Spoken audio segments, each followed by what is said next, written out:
Because of this podcast, Julian and Dalton, I got picked up by that Speakers Bureau in London. Oh, yeah. Right? So that went well until Meta just decided they didn't like me. And so everything was canceled. I gave 15 speeches. Yeah, we were advertising on Facebook and Instagram. Uh-huh. And I had 15 dates. Started in Belfast, went to Cork, Dublin, Waterford, Edinburgh, Glasgow, Newcastle, Manchester, all over the doggone place. Right. Selling out weeks in advance. Every single seat sold out, every venue. Mm-hmm. And then I had a break of a week, and then we had 5 nights in London, 5 different venues in London. So I said, rather than go all the way back to Washington for just a week, I'm going to go to Greece. So my girlfriend and I went to Greece. And the guys called me in London. They said, hey, we have a serious problem. I said, what kind of problem? They said, we've had 55,000 clicks on the buy tickets button. We've sold 7 tickets. And I said, 7 tickets? It's got to be a directed denial of service attack. He said, that's what we thought. That's not it. When you click on the button, it just goes to a blank white screen. I was like, oh my God. So they said, do you think it's the agency? And I said, no. The agency doesn't give a shit about me anymore. All my detractors are either dead or long retired. Nobody cares. I said, what about MI6? And they said that they have a retired MI6 officer in their stable of speakers, and he went back to MI6 and asked them. They said something interesting. They said, while we are aware of Mr. Kiriakou's tour, we have done nothing to impede it. And I said, then it has to be Meta, right? Right. And he said, you know what? My ex-wife is the assistant general counsel. I'm going to call her. So he calls her. And he's like, did you guys do this? And she said, yeah, we did it. We don't like him. And he said, you can't just take $100,000 in advertising and then just say, fuck you. And she said, so sue us. So I said, you going to sue them? And he goes, no, because all of our business is with Meta. You're the only one that they're blocking. So I fucking sued him in the Northern District of Texas. You sued Meta? Yeah. They put me out of business. This was a major source of income. I was making $25,000 a night. And are you allowed to use the information that your ex-wife gave up that they did? His ex-wife. Oh, his ex-wife, not your ex-wife. His ex-wife. Oh, yeah, that's like the basis of the suit. Oh, my God. So I hired this asshole who represents both the governor and the attorney general of Texas in their various lawsuits. Uh-huh. And he's like, oh, yeah, we'll take this. I said, I don't have any money to pay you. He said, we'll do it on contingency. I believe in this. No fucking way. Yeah. So anyway, because of you, Julian, and Dalton, it kind of lifted me to a higher level of podcast, right? That gave me better exposure in the UK and Ireland. They love me in Ireland. And Rogan. You went on Rogan. And then I did Tucker, and then I did Patrick Bet-David, and then I did Rogan. Rogan sort of broke the dam. Right. And then Rogan led to Diary of a CEO. Oh, yes. I forgot about that. That made everything crazy. Really? Crazy. How so? There's a kid in Texas, 20-year-old kid at the University of Texas. He took my Diary of a CEO interview, and he chopped up the stories into shorts and gave me an Alvin and the Chipmunks voice. Oh, I saw those. Saw that? Yeah. Laser shooting out of my eyes. My niece calls me one morning, 7 o'clock in the morning. She goes, Uncle John, you went viral on TikTok overnight. I go, why? And she says, I don't know. And then the phone just started ringing off the hook. But I was leaving for Dubai the next day. So I fly to Dubai, and then I get a call from CAA, the Creative Artists Agency. And the guy goes, tell me you're not represented. And I said, no. And they're like, you are now. You're a star, John. Life changed dramatically just in the last amazing, 6 weeks. man. Dramatically, but it started Well, I'm with happy to this hear it, man. podcast. You deserve it. Thank You deserve it, man. Thank you. Are we allowed to put any of that in the show? Or Oh yeah, the stuff about the meta stuff? Yeah, sure. That whole story about suing them and all that? Sure. Okay, cool. I just want to make sure because that was also a great story. We will leave out the other story, which was fucking bananas. Oh no, but I have one more. I wish we could keep that on there. I have one more I'll protect the source of the story. Yes. But that you'll like very much. Okay. All right. Very much. Okay, cool. We'll get into it. But good to have you back, man. Good to be back. I'm very excited to talk to you. You have the most deep analysis of everything that's going on in the world, which it seems like. I tell you, there's so much going on. Yeah. There's so much to analyze. It's too much. Right? It's too much. Like I was telling you before we started, like I'm like, I don't know what to do because I'm just being beaten over the head with information every day. Too much information. And I'll tell you what's different this time than in previous conflicts. I'm thinking about Iraq, Afghanistan, even Syria, which is more recent, Libya, which is more recent. We didn't have to deal with AI videos and that kind of disinformation and misinformation like we do today. Today, we read articles or we watch videos. We genuinely have no idea if they're real. Right. And so you have to be very, very careful about jumping to a conclusion. You know, you've got to rely on people on site, people you trust, not just, you know, a podcaster that you happen to like, because it's easy to be duped. So I don't know. I'm finding it very challenging to separate fact from fiction. Yeah, and not only like just analyzing whether stuff's real or not, but like the fact that, I mean, I think Netanyahu's alive, right? That's been Oh, very, yeah. he's alive. I'm sure But that there he was is. like a week or two where everyone was not sure, right? And there was those videos. I think they were actually AI. I don't think they were Netanyahu. I'm confident they were AI. So why is Netanyahu releasing fake AI videos of himself if he's alive? Is that just to like confuse people and draw attention away from something else? I think there were two different kinds of videos. I think there were videos that were not released by Netanyahu or his team that were AI, all AI. But then the ones that were released by Netanyahu, you notice they showed him Like in the coffee shop. Yeah. That was on his Twitter account. Yeah. I think that was AI. I'm pretty sure that was AI. Yeah. He's not going to go out just randomly to a coffee shop while his country's at war and being bombed. Yeah. Or he was at like a roadside rest, you know, in the Golan Heights. It's like, what's that? No, he's not. Right. But his ears were weird. They were kind of sticking straight out. They weren't his normal ears. His head was a little bit more elongated than it is in real life.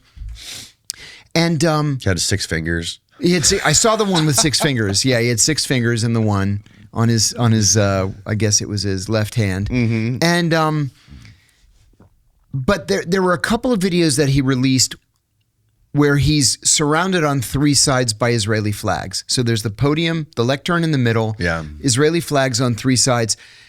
That could have been taken literally anywhere in the world. So, you know, there were rumors at the same time as there were rumors that he was dead. There were rumors that he was in Germany hiding, that he was in Cyprus hiding or trying to get out of the from within the range of Iranian missiles. So who knows? He may have been in a bunker in Jerusalem. We don't have any idea. Yeah. And they're not talking. Yeah, or I heard that he was just in his plane, just flying around in a plane the whole time. Who knows? It's hard Stranger to know. things have happened. It's too much. It's too much fake stuff going on right now. And like, man, I don't know what to make of the state of this country right now. Again, I've only been paying attention for so long. You know, the past less than 10 years, I've really been checked into like the news cycle and what's going on in politics and like starting to like learn the history of all this stuff. So I'm very new. And obviously like back during like the Cold War and like leading up to where we are now, we didn't have social media and cell phones and all that stuff. So it's hard to know what it's like now compared to what it used to be like. But at least in my lifetime, man, it feels like we've never been closer to like an actual revolution in this country, or like at least the concept of not the concept, but like the reality of how fake politics is and how everything is a lie and how corrupt everything is. Danny, this is exactly why I'm not a member of a political party. Because they're two sides of the same coin. They're both corrupt as the day is long. If you don't like Donald Trump, you can't look to the Democrats to be any better. Right. And similarly, if you don't like whomever the Democrats happen to be, throwing at us on any given day, lately it's Pete Buttigieg, who I think doesn't have a prayer of ever becoming president. Worst transportation secretary in American history. You can't go to the Republicans because the Republicans are in a state of civil war. The neocons are ascendant again. John McCain, if he were alive, would be dancing a jig. Right. And the MAGA people are like, what just happened to us? I thought we were running the place, Do you think it's possible that there could ever be a real revolution in this country? I said to a friend of mine the other day, excuse me. I said to a friend of mine the other day, I have some of my very earliest memories are of the spring and summer of 1968. I was 4 years old. I was 3 years old, almost 4. And I remember sitting on my dad's lap and he was watching the news. And I remember seeing fires. And I asked him why everything was on fire. And I remember he said that a very bad man killed Martin Luther King and black people were very upset. And then I remember my mom bawling a couple of months later when Robert Kennedy was assassinated. But then having studied the spring and summer of 68, between political assassinations and the Vietnam War and Eugene McCarthy being pushed out and Kennedy being killed and then, McGovern standing in for the Kennedy delegates at the 68 convention, but then the DNC imposing Hubert Humphrey on us, a pro-war, moderate Democrat, and then riots in the streets and at the same time, the summer of love happening. Right. Like the country was in a state of chaos. Utter chaos, really from 67 to 69, if you want to include the Kent State shootings. So I mentioned to this friend of mine, this is like the summer of 68. And he said, this is like the spring of 1861. And I said, you really think it's that bad? And he said, yeah. I said, I don't. I'm not there yet. Yeah, I don't think it would be the only good thing I can say about it is I don't think it would be left versus right. I think it would be the people versus the politicians. I think that's it. Yeah. I think people are genuinely frustrated with governance and they want something different. But we've given ourselves, especially over the last 100 years, almost exactly 100 years, this two-party system that just simply doesn't work. 100 years ago, we had 5, 6 viable parties. Eugene V. Debs ran for president from prison and got whatever it was, 2 million votes. Yeah. We had the Democrat Farmer Labor Party in Minnesota and Wisconsin. We had the Progressive Party in Wisconsin, the Bull Moose Party that Teddy Roosevelt ran on, like legit parties. I was reading an article just the other day about Salmon P. Chase, who was the Secretary of the Treasury under Abraham Lincoln. Over the course of his political career, he had been governor of Ohio, he was Secretary of Treasury, he was a member of the Supreme Court. Over the course of his political career, he was a member of 6 different political parties. Every time his party would take a position that he didn't like, he would just leave and go to another party. That's what it should be like. Yes. And we're not like that. Well, now you it's can like be a take member, it or leave it. Now you can be a member of 6 different political parties. You don't have to change any of your ideas. No.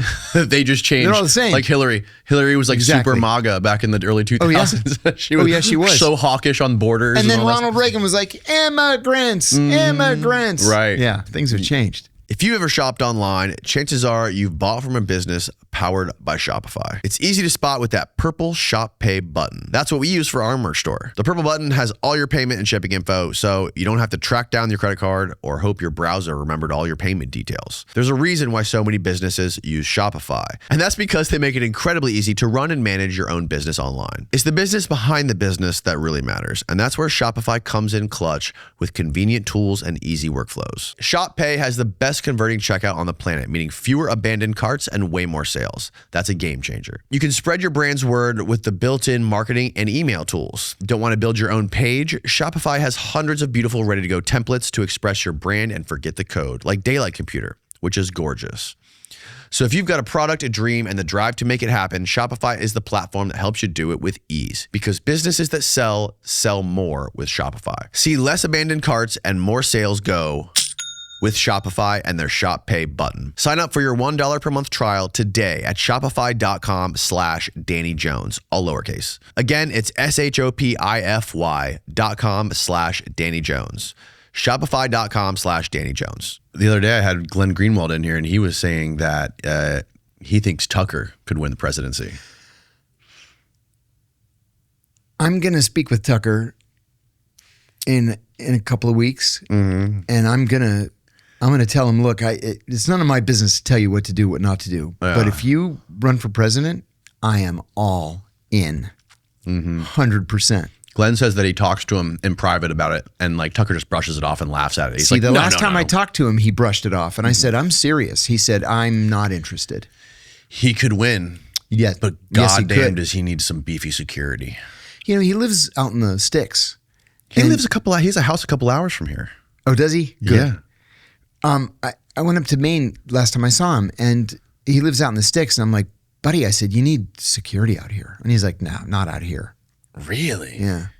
In fact, I'll tell you a funny thing. He was a half an hour late for our podcast because he was fly fishing. He's an avid fly fisher, an accomplished fly fisher. And then when he pulled his reel in to, walk back to the car and come to the podcast, there was a moose standing there. And he said, what a great excuse. He said that they can be dangerous. They weigh 1,000 pounds. Oh, yeah. Right? Oh, and yeah. Those spindly legs, they'll jump up and hit they're you. Super dangerous. So he said he just had a face-off with the moose. He just stood there for half an hour, and the moose is looking at him, and he's looking at the moose, and then finally it just walks away. Yeah. Wow. Yeah. What a great story for being 30 minutes late. Better than my excuse, right? No, it's just crazy, man. It's just, I was talking to Glenn about this. I'm kind of stunned how fearless he is. He is utterly fearless. And I'll tell you, I know a lot of really smart people. He might be the most brilliant person that I've ever encountered.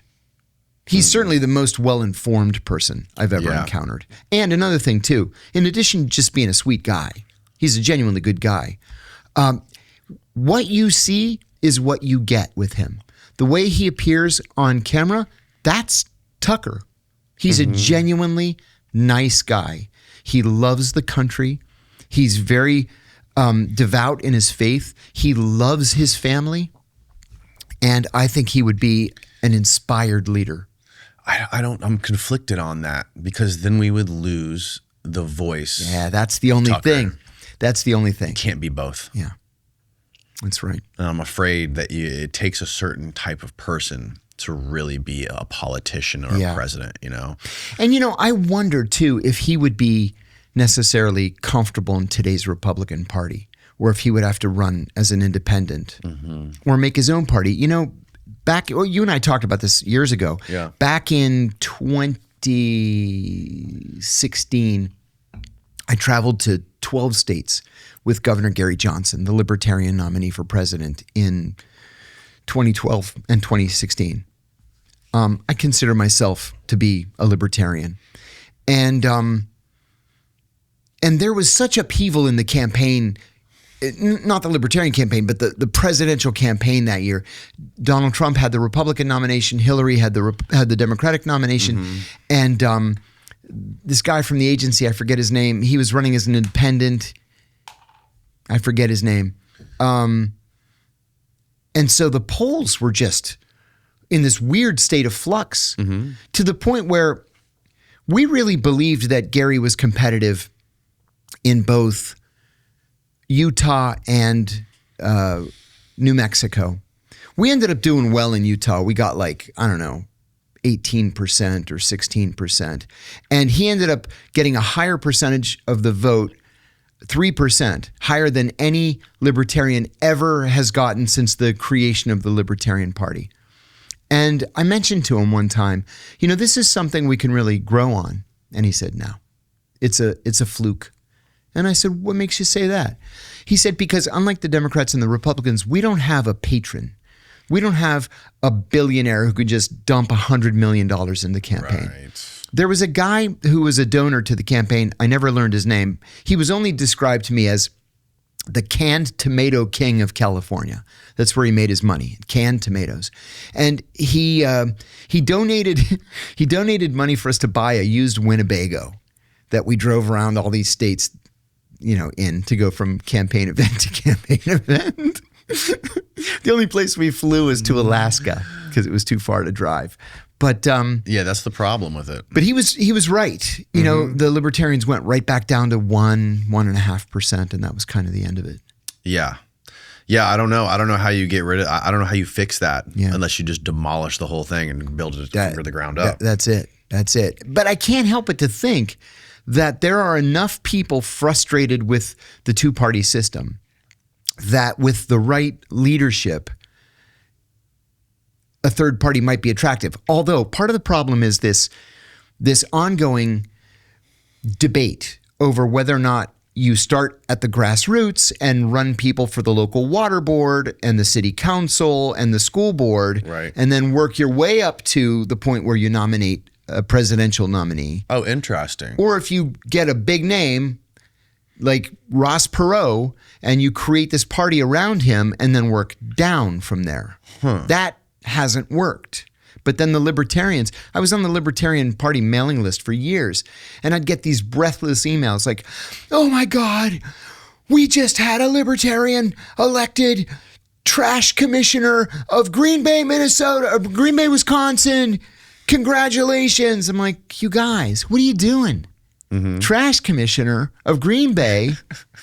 I went to the Libertarian Christmas party being libertarians, of course, they couldn't get their act together. So it was in the middle of January, right? Seriously.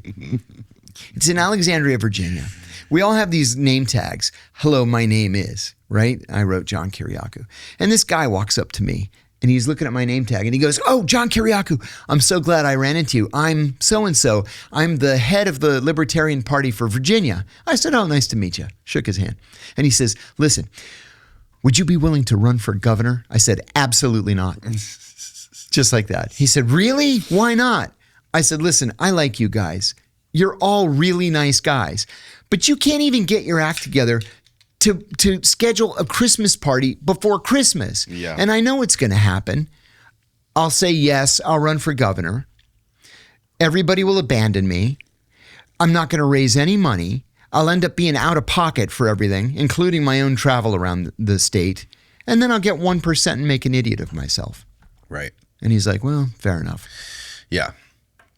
Yeah, I don't know. I don't know if that would be a good idea for Tucker to run. I mean, in theory, it's a good idea, but you know. See, I think I'd rather have the media voice that's pushing back against power. Yeah. I think. Yeah. You know, I don't know. He's very, very effective and has millions of followers. People like him. They trust him. They understand his analysis. He doesn't speak down to people. Like the average American, I think, can connect with him. Right. I have a lot of dear friends who always questioned my friendship with him. Mm-hmm. And I was like, first of all, I never, ever judge anybody on their politics. Never.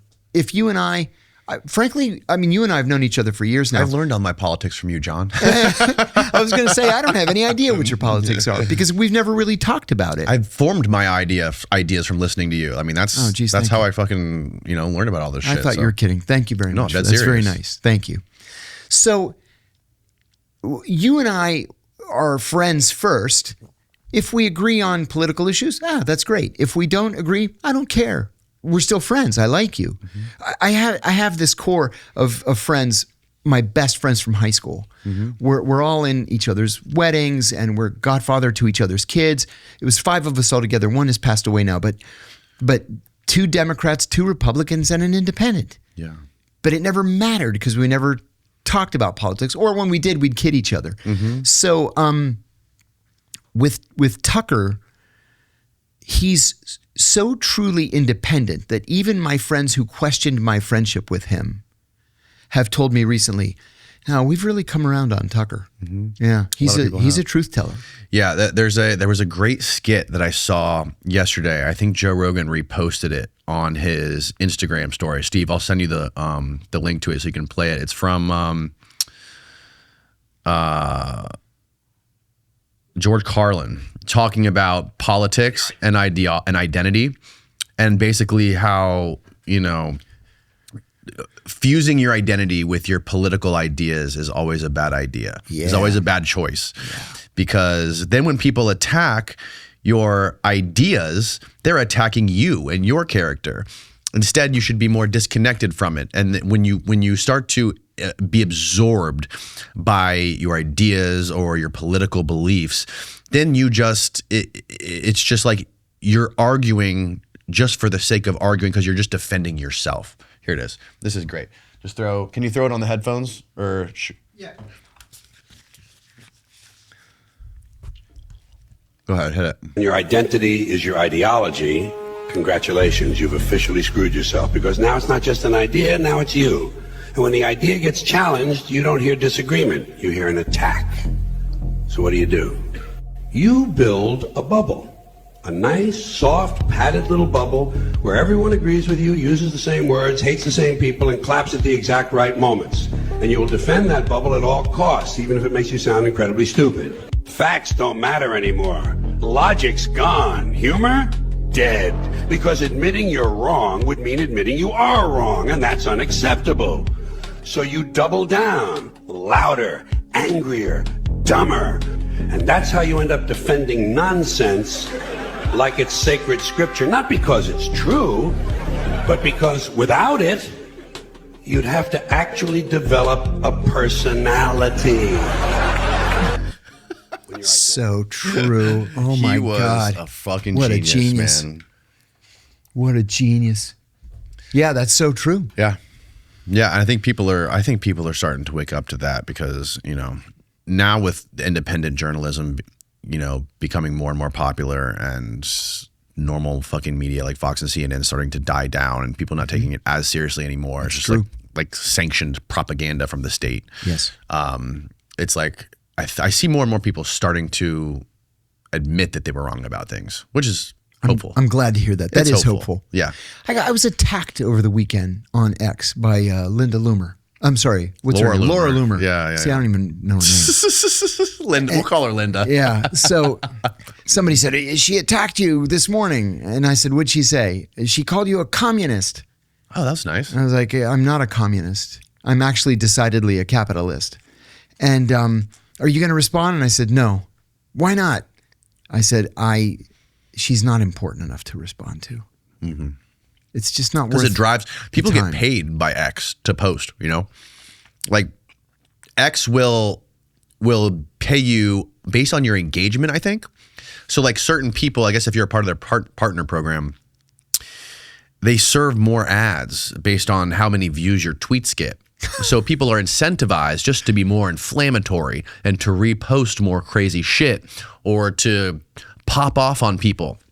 So it's weird. It's a little incentive there for people just to get louder on there. So my brother's got a friend who's like an A-list star. And the first time I ever realized that people were getting paid for tweets was when I saw this A-list star tweet, just sitting home enjoying a cold Diet Coke. What? What are you talking about? And I was like, oh, no, of course. It's an advertisement. Paid advertisement. Yeah. That's beautiful. What year was that? Oh, it was... Had to have been a long time ago. At least 10 years ago. Oh, yeah, for sure. Yeah, now you don't even have to do an ad. All you have to do is just get more views because they bake the ads into everything. I see. Spring is here, and I'm really excited this year to tell all my workout buddies about my favorite deodorant. Mando. You see, during the podcast breaks, I love to wipe down Steve with the Mando because he doesn't know there's a better option out there that doesn't dribble and drip down his armpits when he sweats. I love Mando deodorant because it's tough. It sticks to my armpits, doesn't sweat off on all my clothes, and it lasts longer than I do at the gym, and it's one of the healthier deodorant options I've tried. I used to like the bourbon leather, but recently I've become a big fan of the Mount Fuji flavor. And if you order now using my code, you can get 20% off. From your pits to your package and everywhere in between, Mando controls body odor for 72 hours, which is perfect for long workouts and running from the feds. It's clinical strength, 2 times better than the standard. And after 12 hours, sweat was reduced by 92%. It doesn't just mask odor, it prevents it. 100% of the study participants experienced all-day odor protection. All their products are baking soda-free and paraben-free, including their cleansing bar. And it's clinically proven to control odor better than any standard shower soap alone. Some men mask their BO with sense.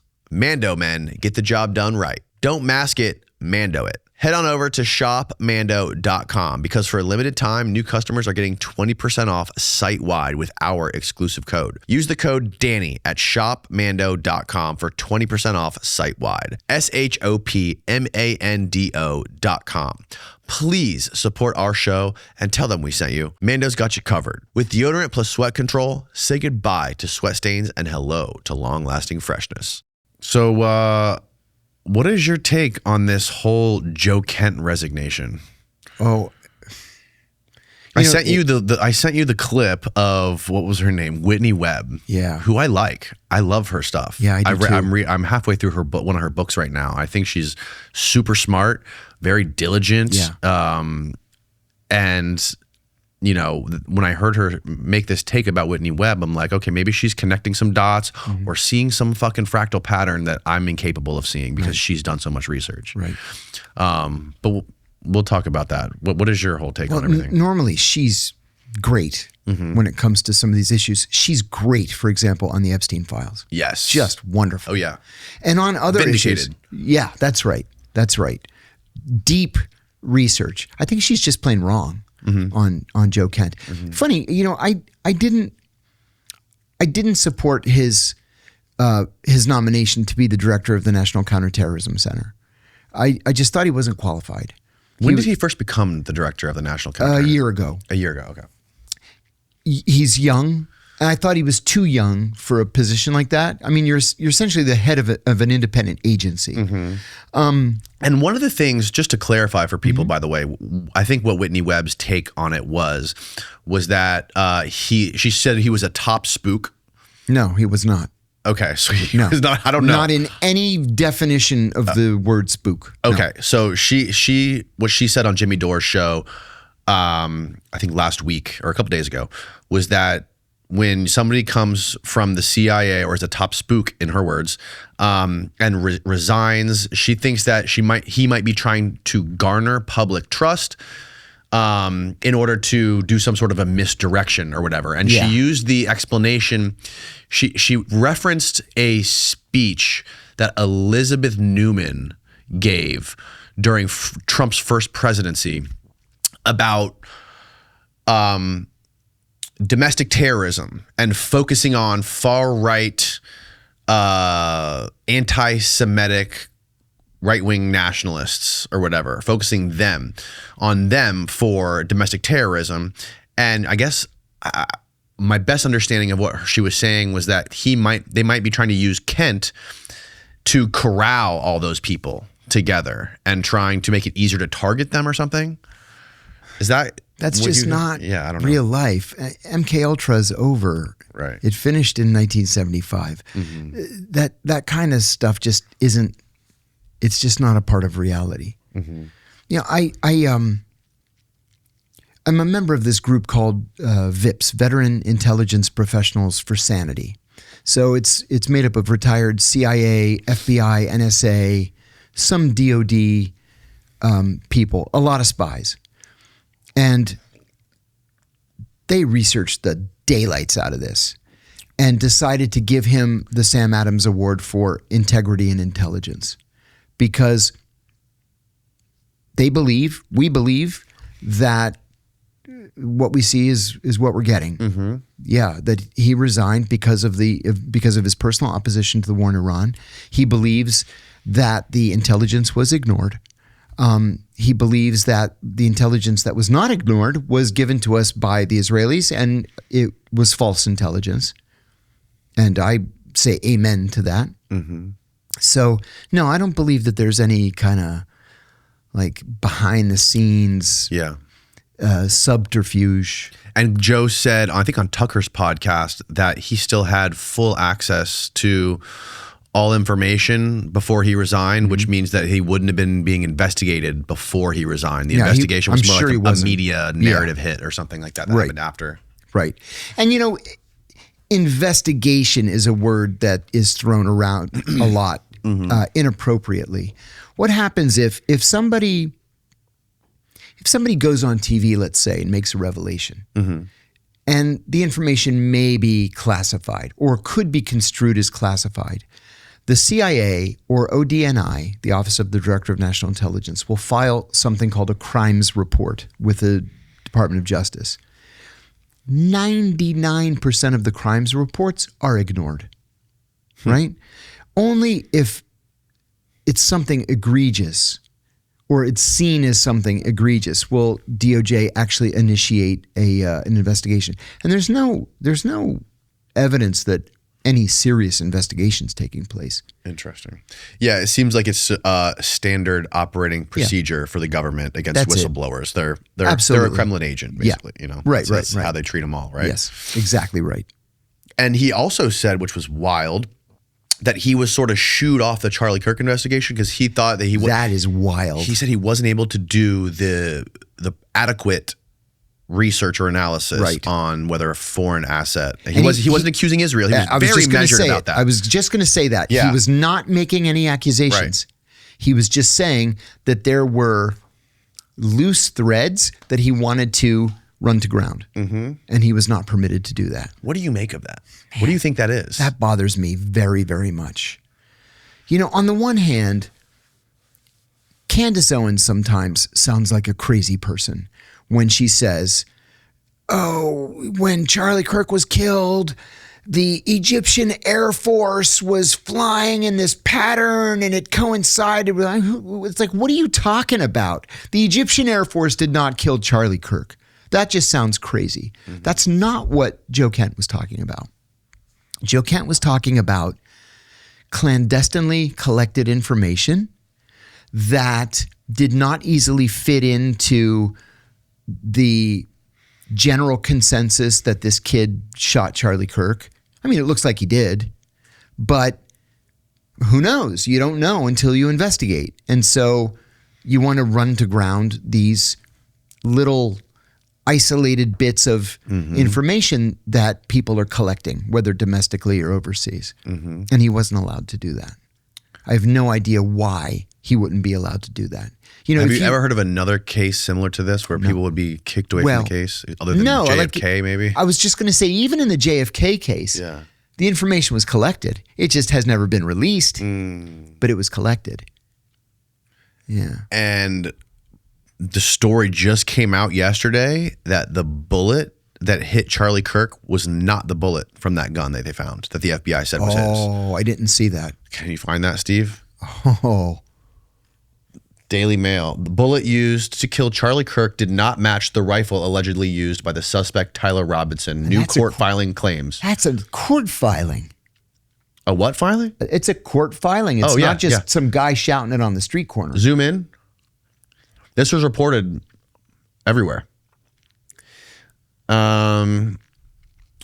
His defense attorney now argued that the Bureau of Alcohol and Tobacco, Firearms, and Explosives was unable to identify the bullet recovered at the autopsy to the rifle allegedly tied to Mr. Robinson. Wow. Oh, so they didn't say it was not. Right. It just says they couldn't identify it. So maybe it was destroyed, when it ended up hitting whatever, the ground, the wall behind him, whatever it was. Yes. But either way. Okay, either way, it says it's being seen as exculpatory. It could be exculpatory, which is exactly why you need to run down these other allegations. Mm-hmm. And also, none of the story makes sense.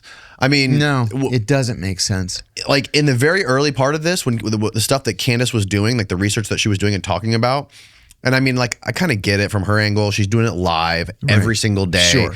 And she's going on again. Like, maybe a week later, there'll be new stuff that will point out to what her recording a week ago was false. And she'll make it clear, whatever. She's doing the best she can. But, like, she's right. A lot of this shit does not line up. There's a lot of stuff that does not make sense, that was not explained by the FBI properly. You know, and that's another thing, if I could interrupt you for a second. Why is the FBI involved in this? Charlie Kirk was killed in Utah by a kid from Utah who left his house in Utah, drove to the university in Utah, and allegedly shot Charlie Kirk. Nobody ever crossed a state line. There's literally nothing in this case that would make it federal, unless there was a conspiracy, in which case it would be a federal case and the FBI would be involved. So Kash Patel was asked this early on, and he said, we're just offering the FBI's expertise to the Utah State Police. Like, really? Is that just what it is? Because offering your expertise means sticking stuff in a FedEx and sending it to Utah so they can do with it what they want. Or maybe you put one FBI, lab person at their disposal. You don't have the FBI director fly out there with a plane load of FBI agents. It's not a federal case. I don't understand. What, if you could put on your tinfoil hat for a minute, what could you speculate that really means? I think that it's bigger than they've told us. I think that there may be something, maybe not Candace Owens, Egyptian Air Force conspiracy, but maybe it was a conspiracy of some sort. Maybe there are others involved. Maybe this kid was duped or tricked or recruited or something. How come we haven't heard anything from this kid See, yet? and that's another thing. Why haven't we heard anything at all? Not even from his lawyers. Right. In my own case, the only way we could combat Justice Department leaks to the Washington Post and the New York Times was to leak our side to the Washington Post and the New York Times. But this kid's, what's his name, Robinson? Tyler Robinson. Tyler Robinson. His lawyers aren't saying anything to anybody. It stinks to high hell. It really does.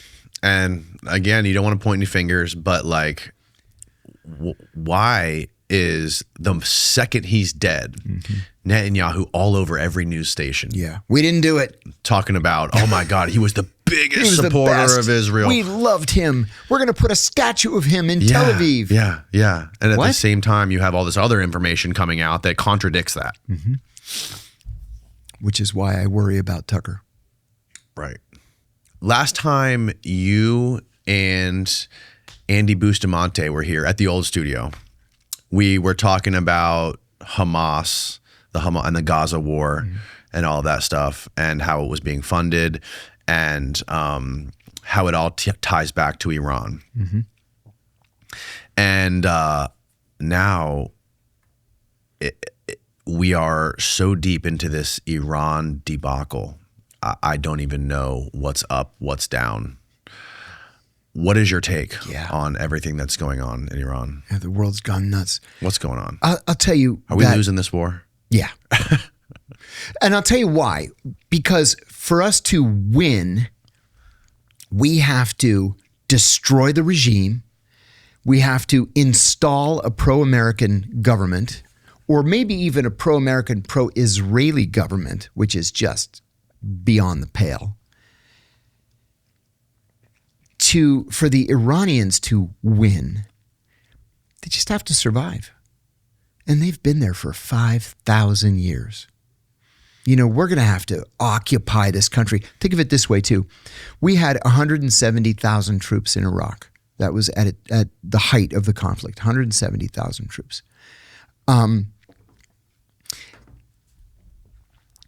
Iran is 3.8 times the size of Iraq, with more forbidding terrain. Iran is the size of the whole of Western Europe. Well, we only have but 50,000 troops in the region and 2 carrier attack groups. We can't occupy Iran and overthrow its government. Where where things to me were especially egregious, and I can go on about this for some time, was that Netanyahu convinced the president that as soon as we fire that first rocket, the whole place is going to come down like a house of cards. And I guarantee to you, I base my reputation on it, no CIA analyst or State Department analyst or Defense Department analyst bought into that.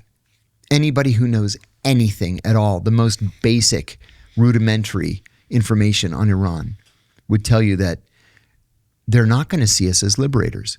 They're going to see us as invaders and occupiers. And not just that, but the Israelis. The Iranians believe that the Israeli government came out of the fires of hell. They're not going to welcome them as liberators. And I don't care what these Iranian Americans in Beverly Hills say, because they're not mainstream Iranians with their Shah flags. You mean Patrick Bet David? You know, I like Patrick. He's a nice guy, but he's wrong on this issue. Yeah. He's just wrong.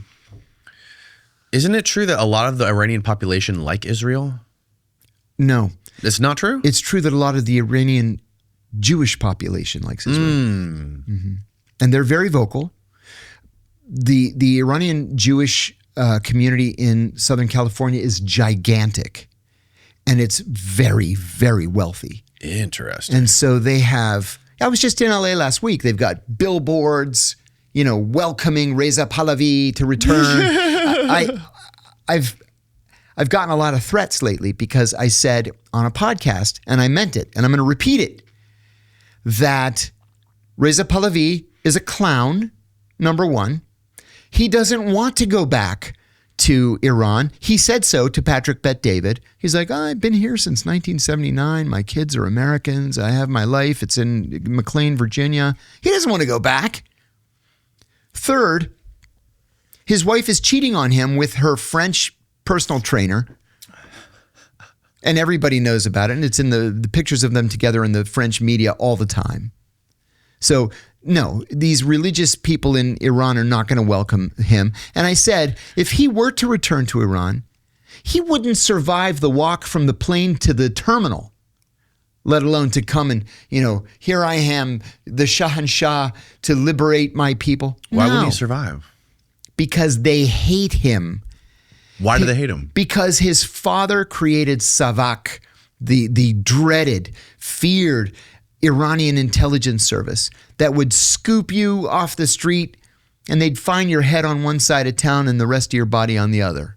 Whoa. His father overthrew the only democratically elected prime minister in the history of Iran, Mohammad Mossadegh, 1953, with the CIA and MI6. Right. So there's no love except for the royalists and these Jewish American Iranians, mostly in Southern California.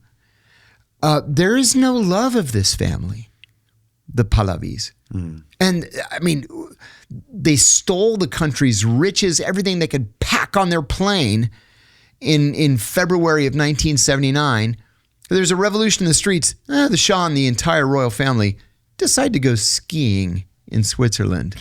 And then they never went back because they took all their, you know, gold bars and their gems and jewels and Picassos and loaded it all on the plane. And what, now after 50 years? Right. Or not 50, it's, let's see, 47 years. Now they want to go back and take the country again? Sorry, doesn't work that way. So did you see that the Truth Social that Trump did yesterday about, he said that all the other countries around there, including the U.S., they need to like stop crying and learn how to fight for themselves or something like that? Well, that's kind of rich because, you know, the whole idea. Can you find that X post so we can find out what it exactly says? I was working on the Gulf at the CIA before there was any American presence there, with the exception of Bahrain. So there it is. To all the countries that can't get jet fuel from the Strait of Hormuz, like the United Kingdom, which refused to get involved in this decapitation of Iran, I have a suggestion for you. Number one, buy from the U.S. We have plenty because they got it from Venezuela, right? That's right. Number 2, build up some delayed courage and go to the Strait and just take it. You'll have to start learning how to fight for yourself. That's funny. The USA won't be there to help you anymore, just like you weren't there for us. Iran has been essentially decimated. The hard part's done. Go get your own oil. Okay, so there are like several different war crimes there. Admitted. You can't take another country's oil. It's like quite literally written into the war crimes law, right? You can't steal the natural resources of another country. It's the definition of a war crime. You can't do that. Mm-hmm. Number 2, buy from us. We have plenty. The U.S. Yeah, that's true. It's more expensive, but sure, they could do that. Build up some delayed courage, go to the Strait and just take it. That's also a war crime. It's sovereign Iranian territory. The only legal way for the United States or any country to move into Iran is if the Iranians invite us, right? If the Iranians attack us first, which they didn't, or with the approval of the United Nations Security Council, which hasn't even met on the issue because we would veto it.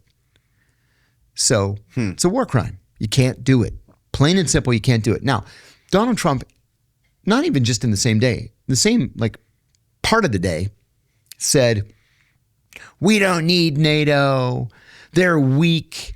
They don't do anything. Well, if you don't need them, why are you yelling at them to come and take the Strait? Why don't you take the Strait? You're already there. Right. Just take it if you want to take it. So, either NATO's weak or it's not weak. Either it's cowardly or it's not cowardly. He said something the other day about NATO that was also false.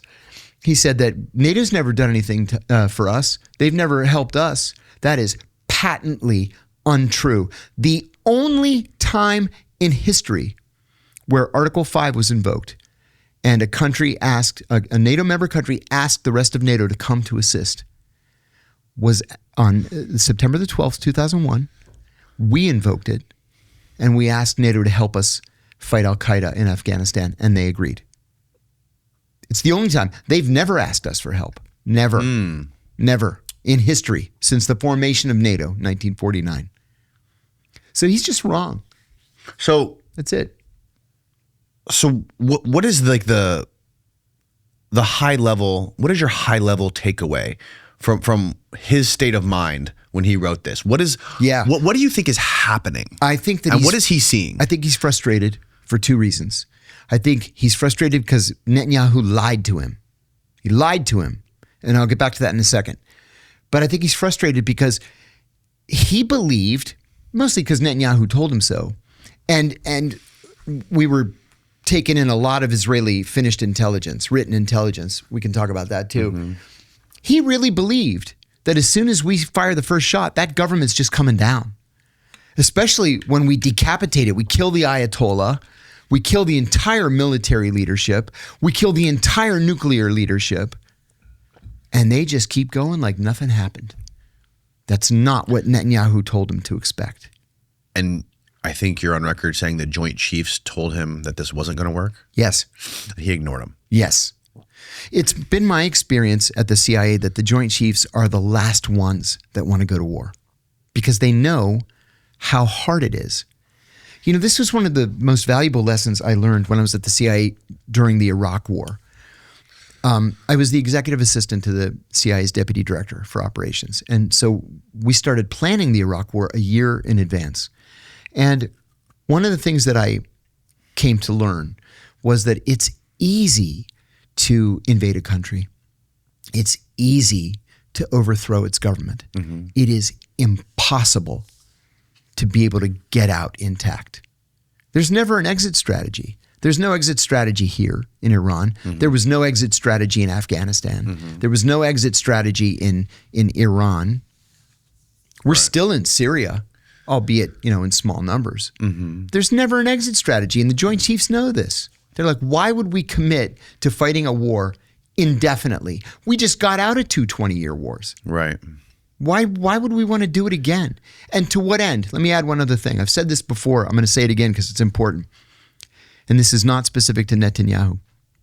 But every single Israeli prime minister from the mid-'80s onward, when they would come to Washington, and they come to Washington all the time, would ask every single president from Ronald Reagan onward, please bomb Iran, please bomb Iran, please bomb Iran. And every single president said, no, I'm not going to do it until this one. There was a story just a couple of days ago about Bill Clinton. I'm sorry, not Bill Clinton, Barack Obama, where Netanyahu came and said, we want you to attack Iran. And he said, I'm not going to do it. And Netanyahu said, we're thinking of using nuclear weapons. And Obama called his bluff and said, go ahead. We're not going to help you. And they Didn't the backed same off. thing happen with Trump? Mm-hmm. That's the way I hear it from people in those circles. The same thing happened with Trump. And then he thought he was doing the world a service by bombing. Remember we used the Moab, the mother of all bombs, the 30,000-pound bomb on a bunker last year? Mm-hmm. I think the president really believed that he was doing that to save Iran from a nuclear attack from the Israelis. Mm-hmm. So if all these presidents, including Trump, campaigned on not going to war with Iran, and at the same time, you can play video clips and read tweets of Donald Trump talking about how stupid it would be to invade Iran. Yes. And you could play those videos and they wouldn't be done until next week. Yeah. Why is he the first one to do it? And in his first term, didn't he kill Soleimani? Is that his name? Soleimani. Soleimani. He killed Soleimani. Yeah. The head of the, and what did they do in response to that? Force.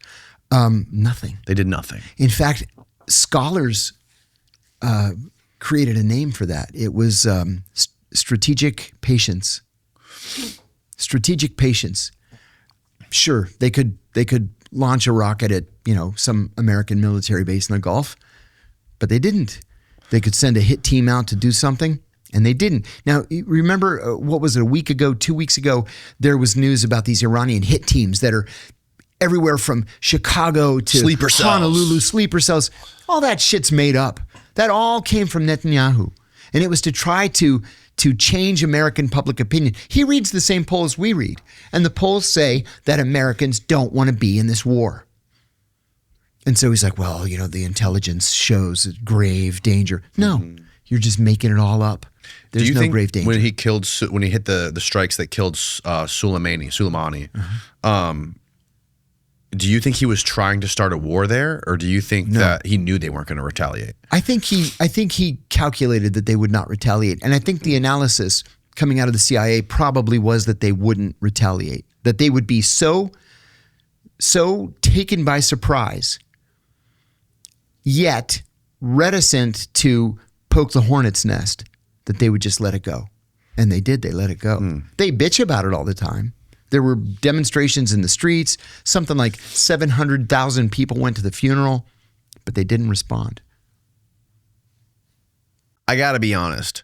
Jeans have always been a problem for me. The cool ones feel like cardboard, and the comfy ones make me look weird. That is until I tried the perfect jean. They stretch so you can move. Perfect for skateboarding. I can squat, bend, sit, without pinching or fighting the material. No stiffness, no weird bunching, no situations where you sit down and you know what I mean. They still look sharp. That's the part that surprised me. You get the clean, fitted look, but it feels like you're wearing something way softer. I've tested these out in every situation. Podcasts, workouts, skateboard sessions. I forget I'm wearing jeans. They got a ton of fits too. Sizes from 26 to 50 waist, so you're not forcing your body into some random template. These are made for actual humans. And at around $80, they're honestly a better value than most of the stiff, overpriced denim I bought before. And for a limited time, our listeners are getting 15% off their first order plus free shipping at theperfectjean.nyc. Or Google The Perfect Jean and use code Danny15 for 15% off.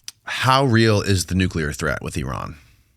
Oh, from Iran? From Iran. Oh, no. Not to nuke Iran. No. Like the excuse that everyone on Fox is giving that they were so close to a nuke. No, there were two CIA, not even CIA, intelligence community, national intelligence estimates saying that the Iranians had no nuclear program. A national intelligence estimate. Yeah, but weren't they close to, didn't they have like the enrichment level at a certain percentage? No, but they could have gotten there. Okay. Yeah. They could have gotten there. But two things. A national intelligence estimate is the highest level piece of analysis that comes out of the intelligence community. They're usually written by CIA analysts, although they can be written by anybody in the community. And it's a sense of the community paper where literally everybody in all 18 intelligence organizations in the American intelligence community agree.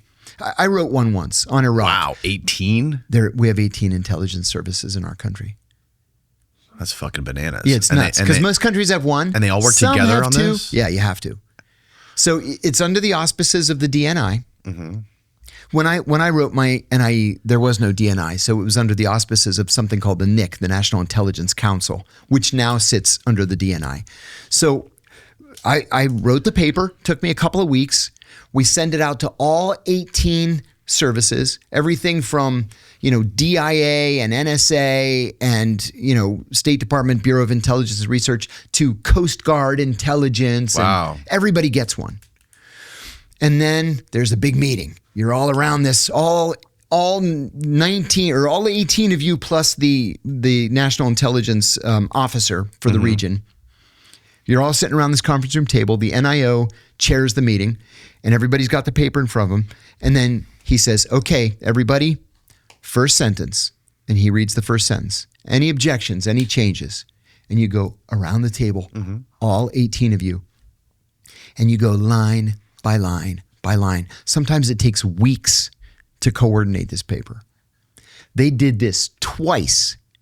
And both times, the unanimous conclusion of all 18 intelligence services in the U.S. government was that the Iranians don't have a nuclear program. Besides that, what does that mean, a nuclear program? A nuclear weapons program. They're not seeking a nuclear weapon. They're not enriching uranium for a nuclear weapon. Okay. They're not seeking one. So that doesn't mean they're not enriching uranium at all. Oh, no. And they were clear that they were enriching uranium, but they were using it for, medical research and nuclear power. They were talking to the Russians and the Chinese about building a nuclear reactor. Okay. Yeah. They were not enriching it to levels necessary for a nuclear weapon. Got it. And then people are like, well, then what about a dirty bomb? What about a dirty bomb? If you have intelligence that they were working on a dirty bomb, I urge you to call the Director of National Intelligence and inform her, because nobody else thinks that's the case. The other thing is, as far back as 2000, I think it was 2003, Ayatollah Khamenei issued a fatwa saying that the government was forbidden from building a nuclear bomb because it was un-Islamic. And so there was no nuclear weapons program. It just didn't exist. This notion that they were, 6 weeks away. They've been 6 weeks away from a nuclear bomb, according to the Israelis, since 1985. Right.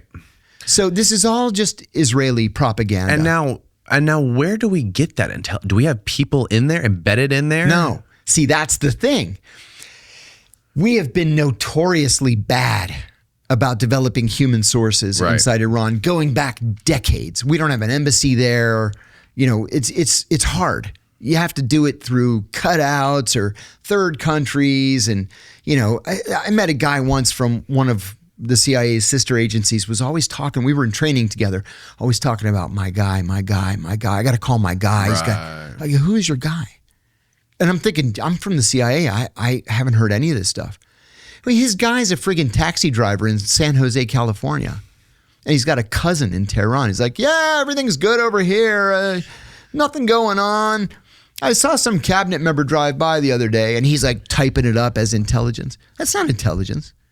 Your guy, he's not giving you anything. The Israelis, though, do have a presence. They're very, very good at recruiting spies to steal secrets. What they've focused on in recent years is recruiting, for targeting purposes, recruiting Afghan refugees. Iran's a poor country. They don't provide for refugees. So if you come across the border from Afghanistan, you don't get food, you don't get housing, you don't get medical, you don't get squat. You're eating out of the trash can. So the Israelis go up to you and say, hey, listen, I'll give you $100 a month if you just watch that apartment right there and write down the times that the nuclear scientist leaves his apartment every single day and then what time he returns, $100 a month. Well, you hire 5,000, 10,000 people like that. And then in the meantime, you have your hackers hacking into the Tehran traffic cameras so you can actually watch the generals and the scientists driving, down the street. God. You know exactly where they're going to be at exactly what time. And that's when you rocket them. It's good tradecraft is what it is. Totally. But the thing is, that's tactical intelligence. It's not long-term analysis. They don't have anybody in the Ayatollah's office to say, hey, listen, the Ayatollah, he just made that fatwa just for public consumption. What's really happening is this. There is no such person. There is no such recruited asset. And so the Israelis make it up. And then they send it to the CIA. How do you know that, though? Oh, I still have friends in the CIA. They tell me the Israelis send this garbage intelligence all the time that they know is false because they act like we don't know anything at all that's going on. We actually do know some of the things that are going on. We don't have assets on the ground necessarily, but we'll read this stuff and we'll say, they're making this up.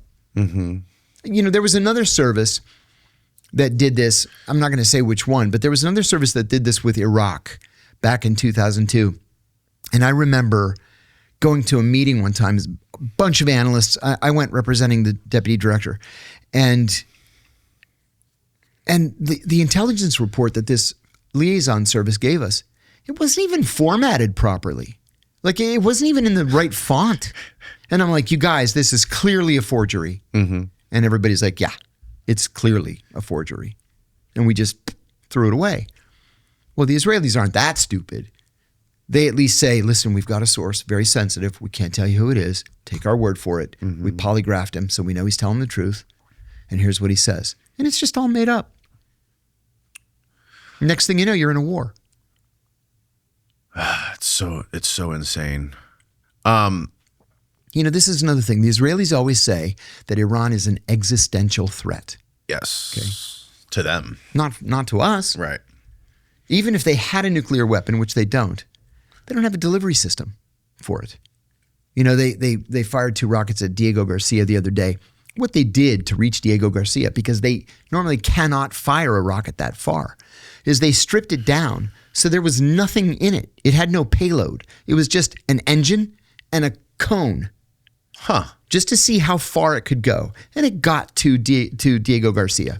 Well, did it mess anything up? No, it was intercepted. They were both intercepted and shot down.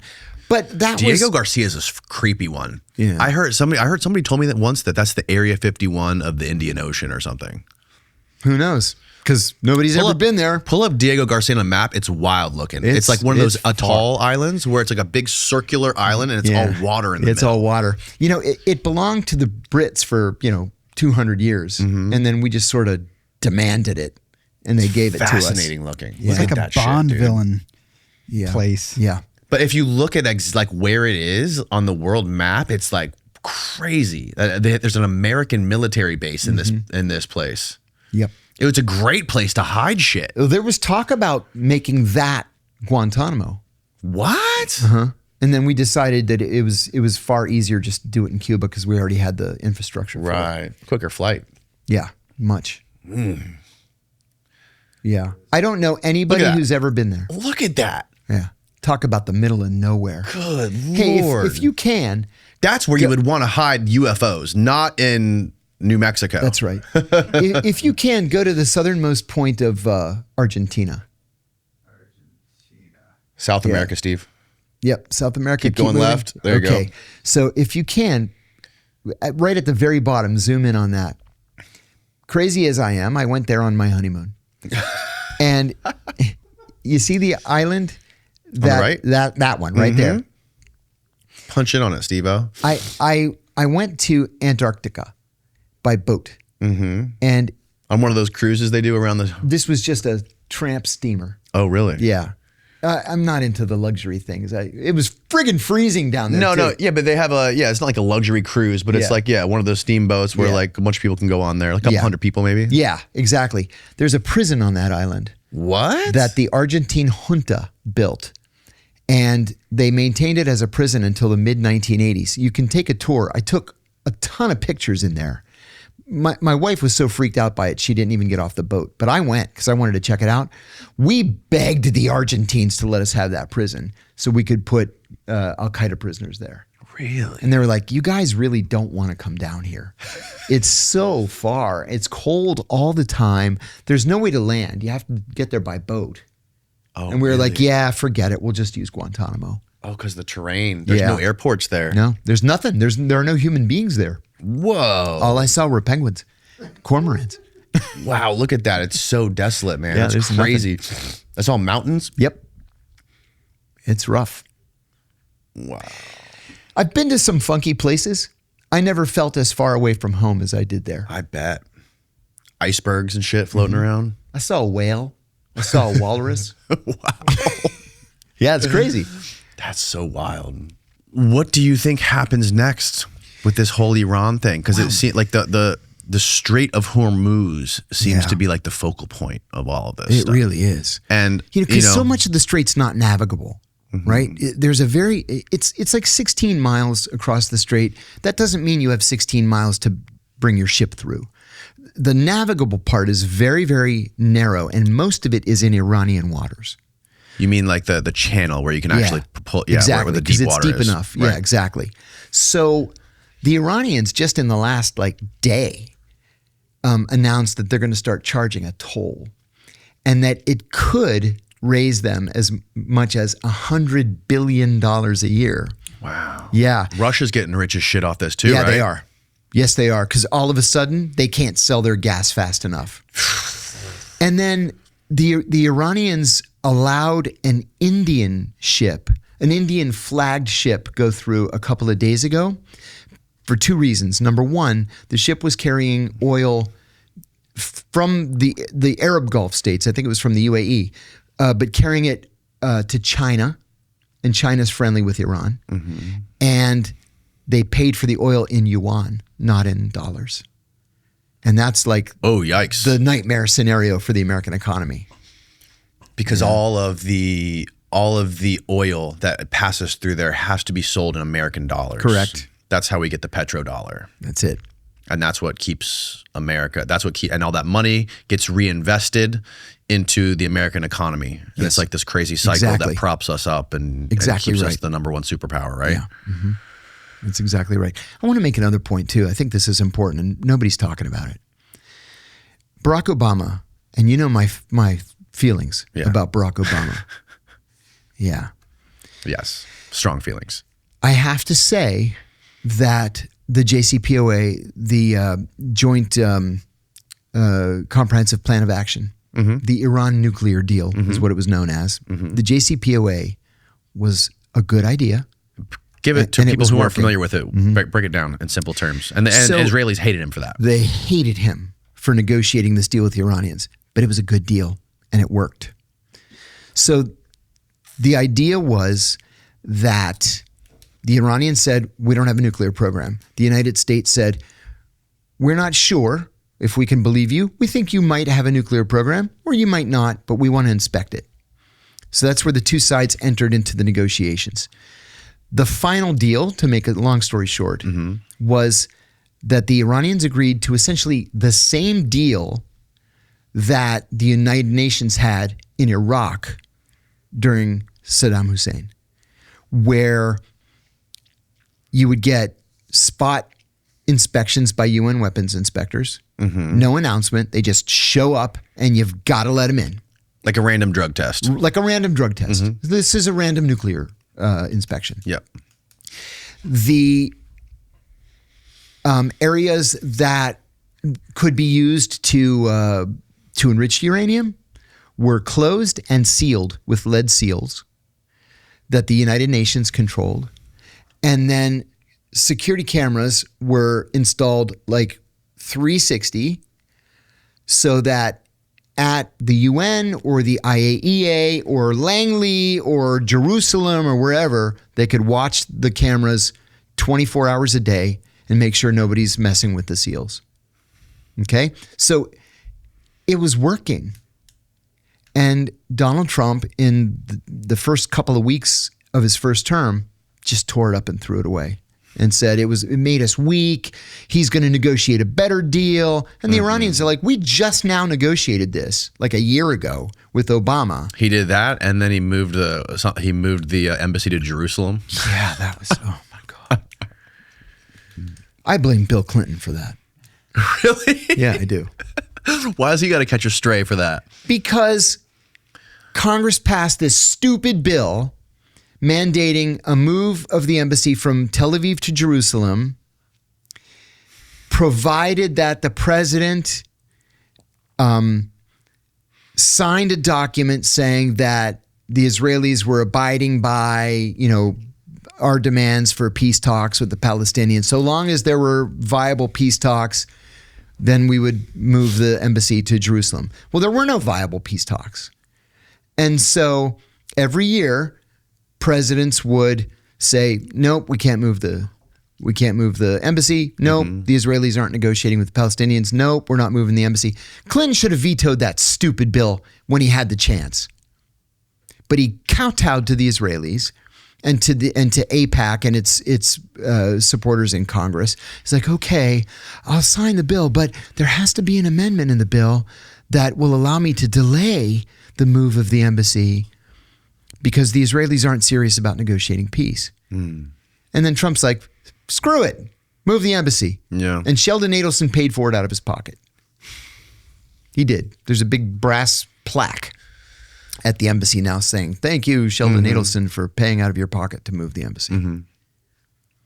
Like, is there anything that the Israelis wanted that we haven't given them? It's so like, crazy. What do we get out of this? If they're so effective at controlling the United States government, how are they so horrible at controlling the PR? Yeah. And if they are so powerful, and you have these people like Larry Ellison and Peter Thiel and all these other tech billionaires who won't say one single negative thing about them. I mean, Elon hasn't said one thing about the Epstein files. No, because then you're branded as a self-hating Jew. And nobody wants to be called that. So how are they letting, it seems like if you go on the internet, no one is on Israel's side. There's a few people like the Mark Levins and whoever. And Ben Shapiro. That's pretty much it. That's pretty much it. And Patrick Bet-David. Yeah. And Patrick Bet-David. Yeah. Who's not even Jewish. Oh, God. Yeah. Yeah. And his whole panel of people that he put. I love how he does his podcast and he has all of his co-hosts sit in these little like kindergarten desks next to him. He has this like giant like I will say, a friend of mine who knows him warned me before I went on his show that Patrick can come out swinging. And I went on the show and he was absolutely lovely to me, respectful. We had a terrific conversation and we've actually stayed in touch, not all the time, but we've stayed in touch. He was perfectly lovely to me. We just disagree with each other on Israel strongly. But I'll add another thing too, if I can interrupt you for one more second. Piers Morgan. I'm on the Piers Morgan show all the time. I'm a fan of all of your debates on Piers Morgan. Thank you. Thank you. Especially with the Epstein lawyer, Dershowitz. Yeah, Alan doesn't like me anymore. What? I know, right? Anyway, I'm cool with that. But Piers likes having me on. I was on again yesterday. He likes having me on because I don't interrupt people. I was raised to believe that was rude to interrupt somebody. So I try not to. And when I do interrupt, I apologize for interrupting.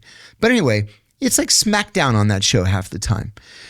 3 or 4 appearances ago, I'm going to say this is probably like 6 or 8 months ago, Piers said to me, I was on this panel with Scott Horton, who is absolutely friggin' brilliant. Oh yeah, he's insane. I could just sit and listen to him talk all day long. The guy is so smart and so grounded. He and I were on what was supposed to be the pro-Palestinian side. And then I love how they make it so binary. Yeah. And then the other side was some former head of Mossad and some journalist. This was yesterday? No, this was 6 or 8 months ago. I saw this one. And then some journalist, I don't remember who it was. But these guys were just killing each other, interrupting each other. Like I expected that if they were in the same room, we were all remote, but if they had been in the same room, they would have gotten up and we would have seen fisticuffs. One of my favorite words. So at the end, Piers says, John, you haven't said much. He said, do you believe that Hamas is a terrorist organization? And I said, well, I believe that it was created as an organization of national liberation, but in terms of October 7th, if you're attacking a civilian population for the purpose of instilling terror for a political goal, then yes, of course, Hamas is a terrorist organization. He said, do you believe October 7th was a terrorist attack? And I said, yes. Again, if you're attacking civilians at a music festival and you're just killing people and snatching them and taking them hostage, yes, of course, that's a terrorist attack. And he said, then what's your objection to the Israeli response? I said, Piers, you can't have as your policy, kill everybody. Women, children, the sick, the elderly, bulldoze the hospitals, bulldoze the schools, the homes, the businesses. That is the very definition of a genocide.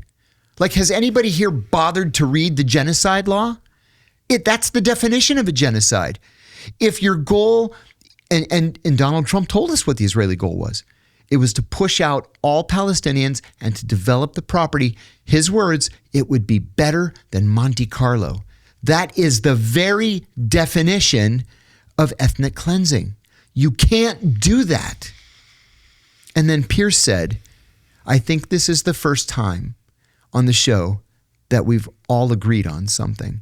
And then later he told me that it was that response that made him change his mind on Israel. Really? Mm-hmm. I was like, I get it. I get the Israeli frustration. I really do. People were slaughtered that day. It really was Israel's 9/11. Mm-hmm. I get it. But the response can't be 1,000 times more than what the Israelis got. Mm-hmm. As good as Israel is at controlling us and not us, but the American government and getting them to do whatever they want, specifically this administration, how are they so terrible at PR? And how do they, if they are so good, if the Mossad is such one of the most capable spy agencies in the world, they really how do are they great. Not foresee the next presidential election and the next, I think it's probable, and Glenn Greenwald laid this out for me, how he believes that the next presidential election in the US, one of the biggest points will be not taking Israeli money. We're already starting to see it. We're seeing candidates for offices at lower levels announcing proactively, I'm not taking any AIPAC money. I think I've got two answers for you. On the one hand, I think that the Israelis, and not just the Israelis, but American supporters of Israel, lobbyists, AIPAC people, I think they genuinely cannot understand why the rest of us don't see it the way they do. Like, I know these guys, right? I know them from my time on Capitol Hill, from my time at the CIA. They really believe that if they don't do everything that they're doing now, they're going to end up either dead or scattered all around the world, right? They believe it in their hearts, number one. Number two, I think they actually have a shorter term view of the world. You know, as Americans, we have an incredibly short term view of the world. Right. That's why we keep losing these wars. Right? I think the Israeli worldview is even shorter. They don't care who's elected president next. They'll deal with that when it comes. Right now, they've got a war to fight. They have an Iranian government to overthrow. And as soon as they overthrow it, then they'll deal with the next election. But that's very short-sighted. That's shocking. Mm-hmm. You know, you and I talked about something last time I was here that I think is important. We talked about AIPAC and the incredible political acumen that AIPAC exhibits. They have this down to a science.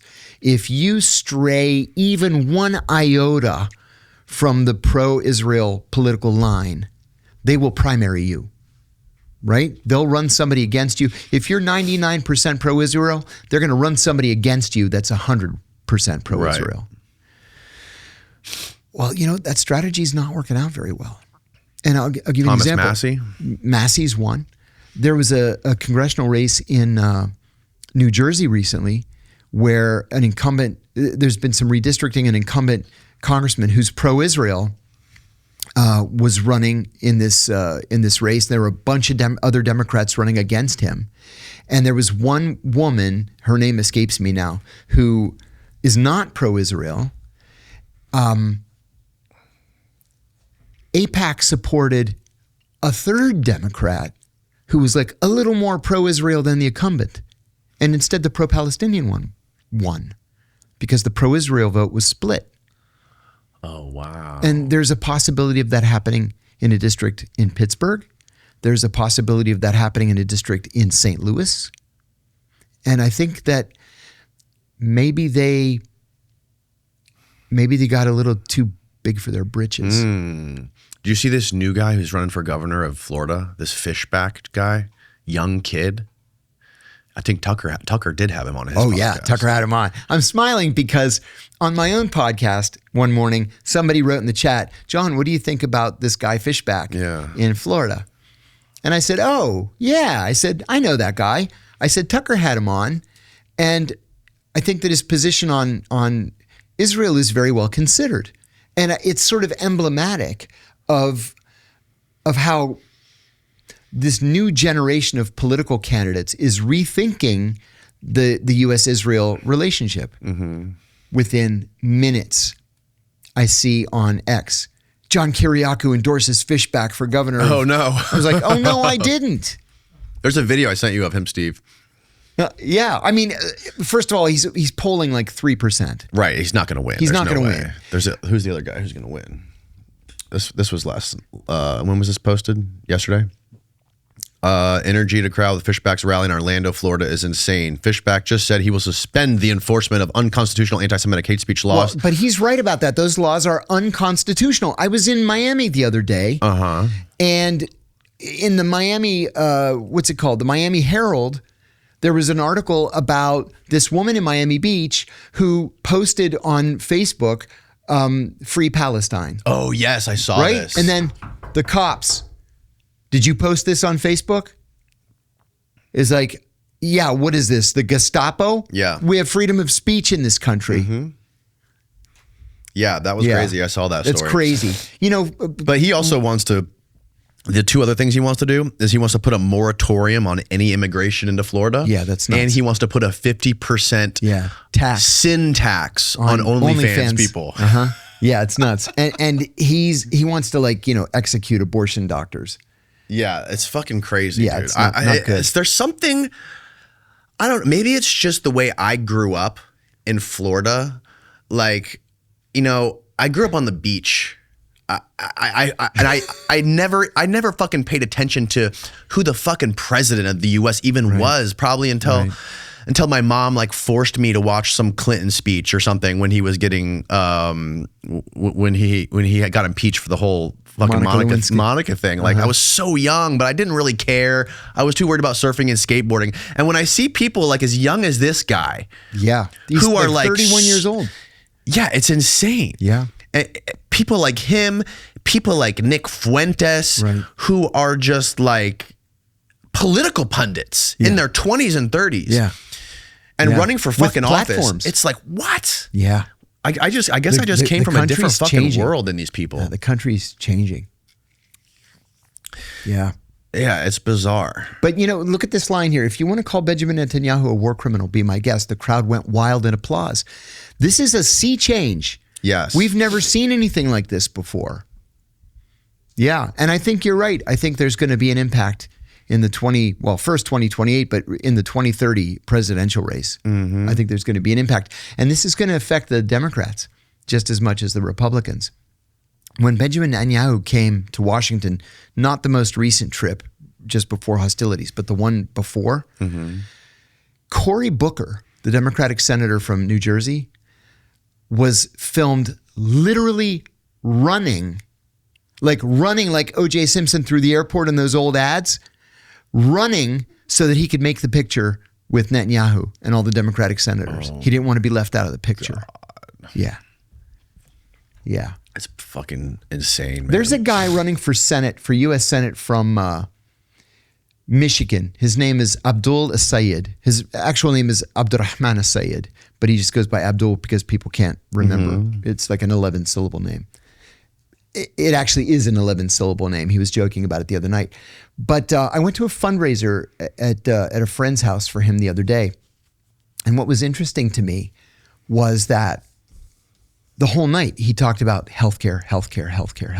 The whole night.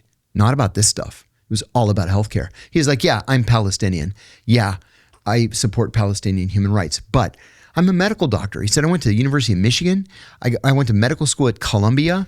I became a Rhodes Scholar and I studied epidemiology. We've got a serious problem in this country with healthcare and health insurance. We're ranked like 18th in the world in quality of medical care. What's up with that?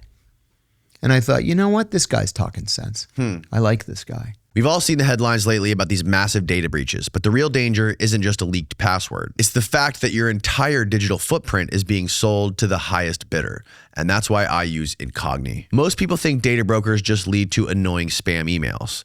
I wish that were the case. In reality, your name, address, and socials are sitting on people search sites, acting as a goldmine for scammers and identity thieves. Incogni handles the removal of your information from the internet. What really sets them apart is their custom removals feature, which is available with their unlimited plans. While other services might just hit the big brokers, Incogni allows you to target specific niche sites that might be holding your sensitive information.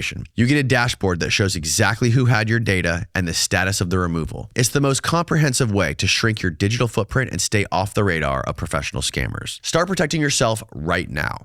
Go to incogni.com/Danny and use the code Danny to get a massive 60% discount on their annual plan. That is the best way to ensure your data stays private year-round. Again, use code DANNY at incogni.com/Danny for 60% off. Scan the QR code on the screen or click the link in the description to get started. Take your data back today. Yeah, the Massie stuff is crazy too. The Massie stuff is crazy. Mary Madelson is like funding his opponent or something, trying to get him out, and he's getting a lot of popular support now, though. She dumped $100 million into the Trump super PAC in this last. She has like unlimited funds. Her husband owned, what was it, Caesar's Palace or whatever, one of the giant casinos in Vegas, and then most of the casinos in Macau. And the Chinese are degenerate gamblers. It's even more profitable in Macau than it is in Vegas. So she's swimming in money and just dumping millions and millions of dollars into Massie's opponent's campaign. You know, but how does it like? Does that not have a Streisand effect when everyone's aware of it? It has to. It has to. Yes. I was going to say one of my best friends is a prominent constitutional attorney, deputy attorney general during the Reagan administration. And his dad was a third baseman for the Brooklyn Dodgers back in the day in the 50s. And so he's a great baseball fan. So he has season tickets. We go to a bunch of games every year. And sometimes Massie comes with us. He is one of the most honorable people I've met in Washington. I disagree with a lot of what he stands for, but he's as honest as the day is long and an honorable guy. If he wasn't in this feud with President Trump, I think he would probably win, 80%. But the money, this is going to be the most expensive House race in the history of the Republic. Really? It might already be there. Yeah. God. Yeah, it's pretty crazy. So when does this happen? This is the midterms? Yeah, this is November. This is coming in November. Yeah. And if I lived in that district, I'd be ready to strangle everybody associated with politics because like every single commercial is politics. It's all about this race. Every single commercial, they're buying up every minute of commercial time. But who even watches commercials? I know, right? Just boomers? I guess. But they also are the ones that vote in the highest numbers. They are, aren't they? Yeah. It's so crazy, man. I think Massie could probably be a good potential for the next president, maybe. I don't know how that works, See, but he's got so much popular support, I feel like. He really does. I think that, there's a problem there. He's a libertarian true believer, like Ron Paul was. Not Rand Paul. Rand Paul's a fake libertarian. He is. But Ron Paul was a true believer. He energized his people, and they're like, they're going to win it. And then he gets 10% in the Iowa caucus, and then nobody hears about him again. And I fear that if Massie were to run as a Republican, the exact same thing would happen to him. His supporters would be loud and broad, and he would be out there campaigning every day in Iowa, and then he's going to get 10%. And then it's over. But if he ran as an independent, that's different. I remember one time when I was in college, one of my professors speculating on an independent candidacy. In 1980, there was a liberal Republican congressman named John Anderson who ran as an independent for president. The final vote was 51 for Reagan, 41 for Carter, and 7 for John Anderson. So people were like, hey, maybe it's time for a third party. 1980, we're talking 46 years ago. Maybe it's time for a third party. John Anderson, he made a go of it. He got 7%. And then it just sort of went away. My professor was speculating, a third party that might work is somebody from the hard right and the hard left. And he said, what would happen if Jesse Helms were to run for president with Jesse Jackson as his vice president? And we all laughed. And he said, no, think about it. Think about it. Because in other countries, these marriages of convenience happen in politics. You'll have the fascists and the communists running together as a ticket. He said it could happen here. Well, I wonder, if Tucker were to run. A lot of people consider Tucker to be conservative. He is on some issues. He's not conservative on others. I would call him a libertarian. But what happens if Tucker runs with a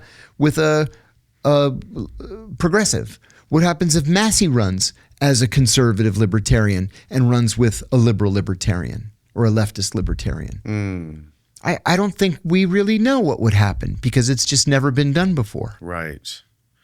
Something that I think a lot of people would be interested in seeing. Yeah, totally. And, again, my biggest concern is you see how promising these people can be prior to a presidential election or running for any office. And then once they get in, it's like the same thing that happened with Dan Bongino and Kash Patel and unfortunately now Tulsi Gabbard, who I think right before the June of last year bunker busters that we did, the Midnight Hammer or whatever, she came out and said that they're not a threat or something. She came out and went in front of Congress and said they're not a threat. And now she's like, I defer to the president. Yeah. If he thinks it is, it is. I'm surprised she didn't resign. It's probably not good for her that now Kent resigned first. Yeah, right. I agree with that. Somebody asked me the other day, why do you think she didn't resign? And I said, honestly, I think she needs the money. She doesn't come from wealth. She was living on her paycheck when she was in Congress. But it's on one hand, you stay in and you lose all the trust. Yeah. And you lose, I guess, any potential for a future. Maybe you don't lose the potential for a future job in politics. Sure. But no one trusts you anymore. Or B, you save your reputation, what there is left of it, even though you're still resigning after Kent. It's not as noble, but at least you're still being honest, right? You at least can save face a little bit. Yeah. In 1980, the Secretary of State was Cyrus Vance. Vance was a prominent attorney. His son was most recently district attorney in New York City. Cy Vance was one of these old school intellectuals, a giant from the 60s and 70s. He had been Deputy Secretary of State. He became Secretary of State. And then he just up and resigned one day out of the clear blue sky. People are like, what the heck happened? Cy Vance resigned as Secretary of State? Why? Well, he resigned because Jimmy Carter decided to launch a rescue operation to try to rescue the American hostages that were being held by the Iranian government. And Vance said, I think this is a terrible idea. I think the risk of failure is very high, and in good conscience, I can't support it. And Carter said, I'm overruling you and we're going to go for it. And so just out of sheer conscience, he resigned 2 weeks before the operation. He didn't say why he resigned. He just resigned and then went quietly off to academia.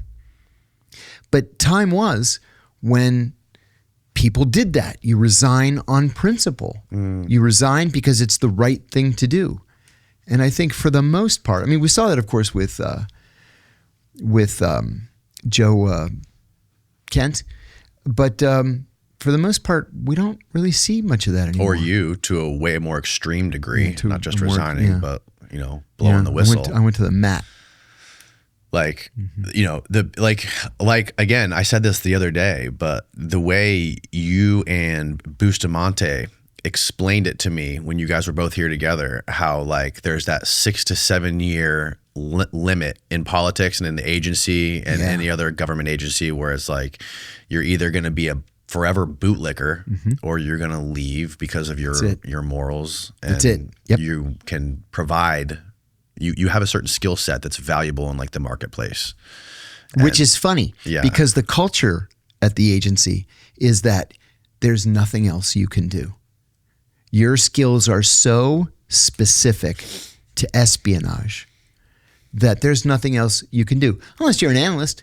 You can go be a journalist and make a third of what you're making at the agency. But yeah, but that idea is not true, that there's nothing else you can do. There's a lot that you can do. Right. They just don't want you to leave, and they want you to keep your mouth shut. Right. Pause right there. I'm going to take a pee real quick, and we'll be right back. Yeah, this is going to be a big split within the Republican Party between the MAGA people and the neocons. The neocons are ascendant again, and Lindsey Graham's got to be oh my God, that dancing. Yeah. This is going to be a problem for the Republicans. There was do you see the photo of him at Disney World yesterday? Yeah. Oh my God. Oh my God. And then he posted on his Twitter that he was out shooting clay or something. And he posted on his Twitter a photo of him shooting clay, like looking like a tough guy.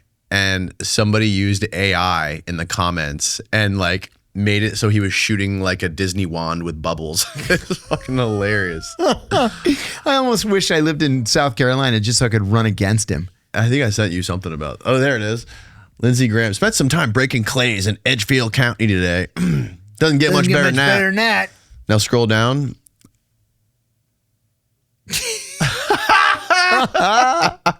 Oh my God. Trying to get Mickey's attention at Disney World. Yeah. Oh God. The fact that he is like one of the biggest like cheerleaders for this war is just disgusting. And all those videos I saw, all the videos of all the troops I saw yesterday on I think it was yesterday, the troops that are like deploying over there, and they were like, their families were around them. They were like crying. Like, I can't tell you the phone calls I've gotten from guys who have been ordered to deploy, and they just don't want to go. Really? I've referred a couple of them to a group called Quaker House, which is at Fort Bragg, just outside the gates of Fort Bragg, North Carolina. It's a group of Quakers, but they provide assistance to conscientious objectors. Like, there are people who want to serve their country, and they just do not believe that they should risk their lives for Israel. And why aren't the Israelis sending ground troops? Right. They said they're going to send them to Lebanon, right? Well, how many wars are you going to fight against the Lebanese before you finally come to the conclusion that you can't beat them? That's another example where you can't just kill everybody. There are 900,000 internally displaced Lebanese right now. 900,000 people.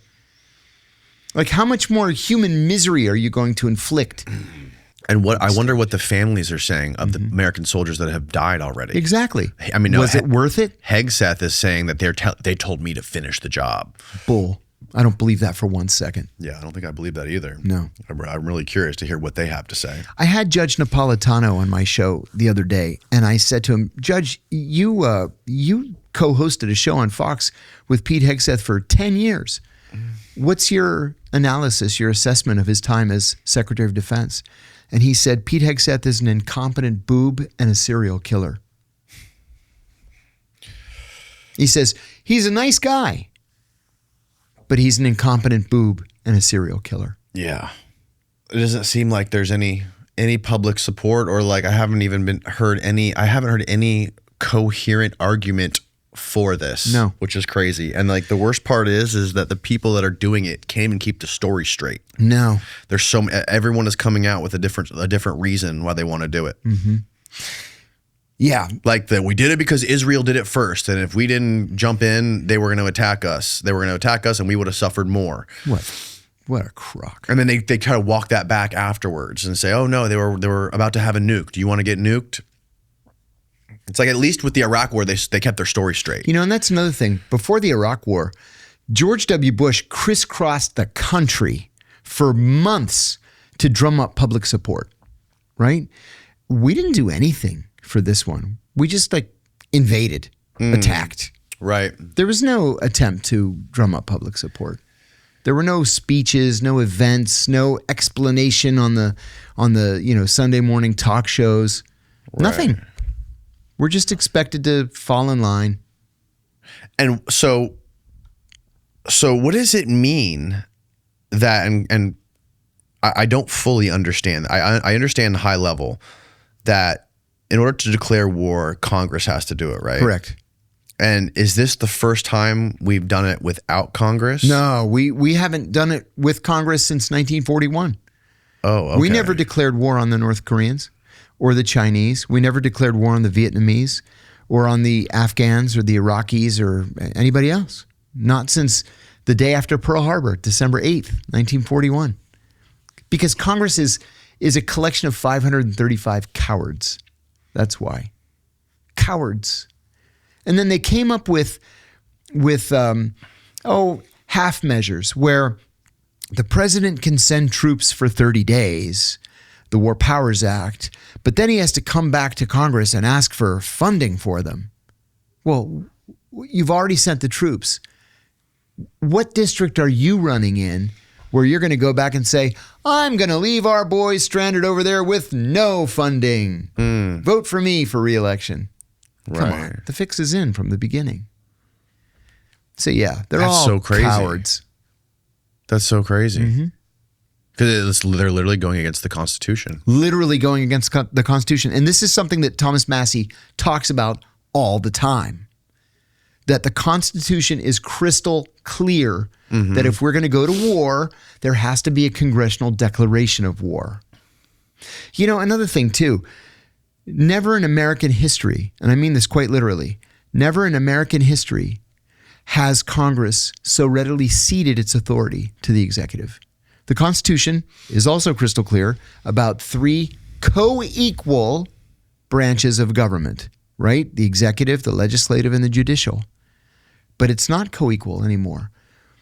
The leadership in Congress, both in the House and the Senate, simply does whatever the president tells them to do. Right.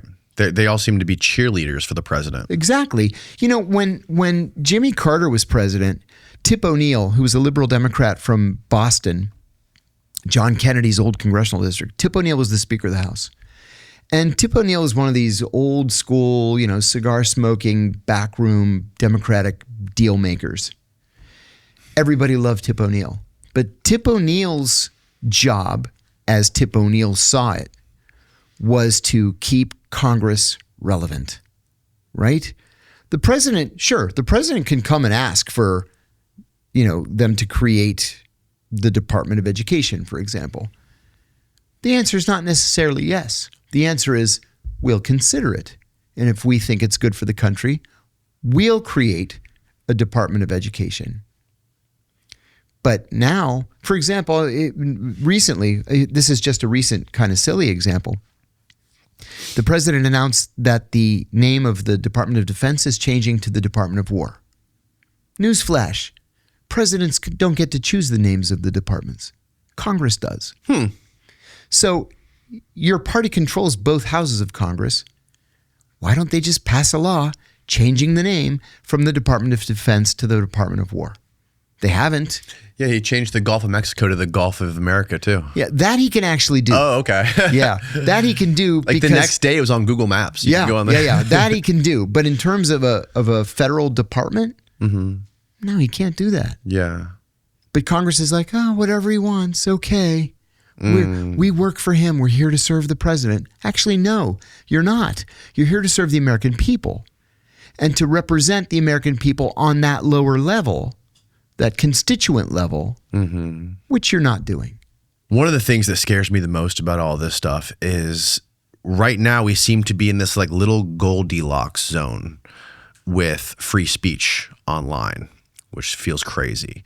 And it doesn't feel like it's going to last forever. And I'm really afraid when the next United States regime comes along, I don't know what it's going to look like, but I always think about worst case scenario. We get another sort of Biden sort of media lockdown with the next president. And they decide to take all the people who have been talking about this and exposing it and talking negatively about Israel, as you will. And now these people are suddenly getting flagged as like hardcore right-wing anti-Israel people. Right. Yeah. And now they are like, they have some sort of a limiter on them. Like the pendulum always swings. Yeah, it does. And I'm terrified. Yeah. I have to agree with you. I posted an article on Facebook yesterday about this new law that was just passed by the Knesset yesterday, calling for the reinstatement of the death penalty in Israel. So Israel did away with its death penalty in 1956, with the exception of Adolf Eichmann. Eichmann was snatched in Argentina and rendered back to Israel. He stood trial for war crimes that he committed during the Holocaust, was convicted rightly, and executed. But otherwise, there has been no death penalty in Israel since 1956, till yesterday. But it's only for Palestinians. Is this the video of Ben Gvir pouring champagne? Yeah. Yeah. So only Palestinians will be executed. Jews won't. And we're okay with that as a government. And this was passed in the Knesset yesterday? Ben Gvir, outside the Knesset chamber, celebrates the passing of the death penalty law for Palestinian detainees, describing it as historic. That's Ben Gvir in the red tie? Yep. And saying soon we will count them one by one. Play it. Ben For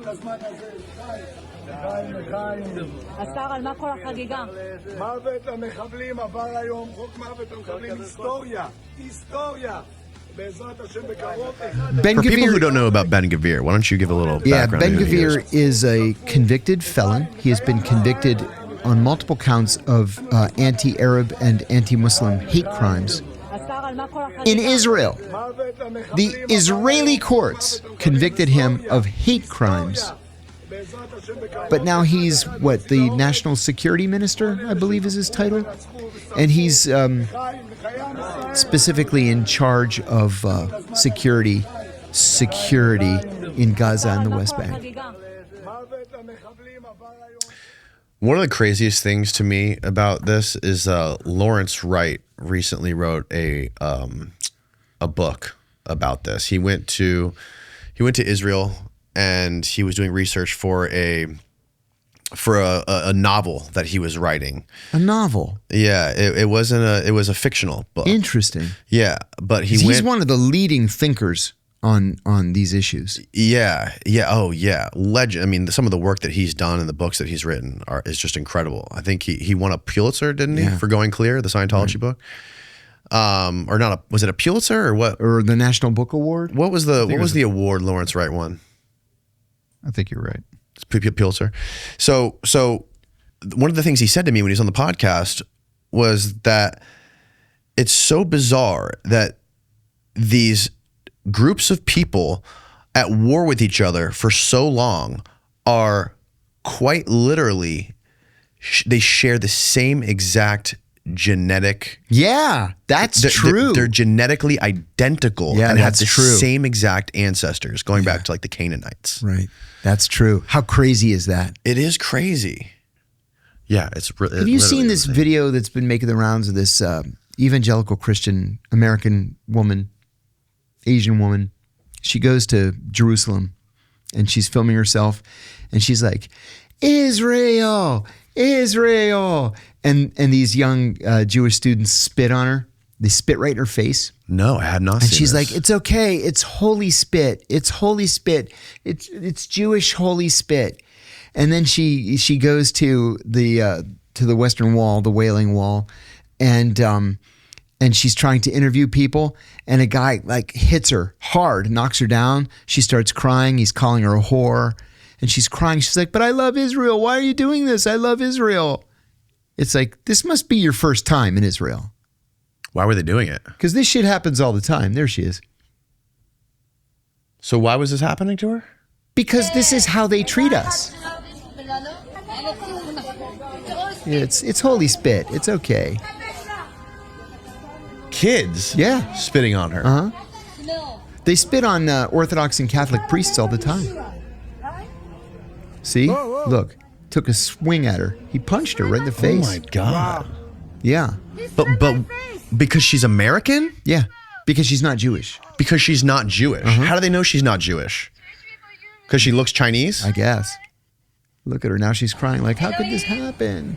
Love Israel. But she was also filming. So we really don't know like what the context is of this, right? Like it seems like she's trying to like she knows what's going to happen. You know, like maybe she's out there doing some sort of stunt knowing. Like is she known for I don't know like who trying she is, to provoke tell you the truth. people? I don't have any idea who she is. It's always important to understand like the context of these people and what they're Orthodox doing. and Catholic priests complain all the time of being spat on. Really? You know, all the time. Mm-hmm. One of the weirdest things about this whole conflict that's going on right now is the religious undertone of the whole thing. Like, did you see this report of all of these people in different branches of the military coming out and complaining about their leaders, telling them that Trump was anointed by Christ? Yeah, anointed by Christ. He's going to ride in on like a white horse or something like this, and Jesus Christ told him to start this war. Yeah, religion's a dangerous What the force. fuck? Yeah, seriously. It's not just scary that it's happening. It's scary that senior military officials believe this. Yeah, but do they?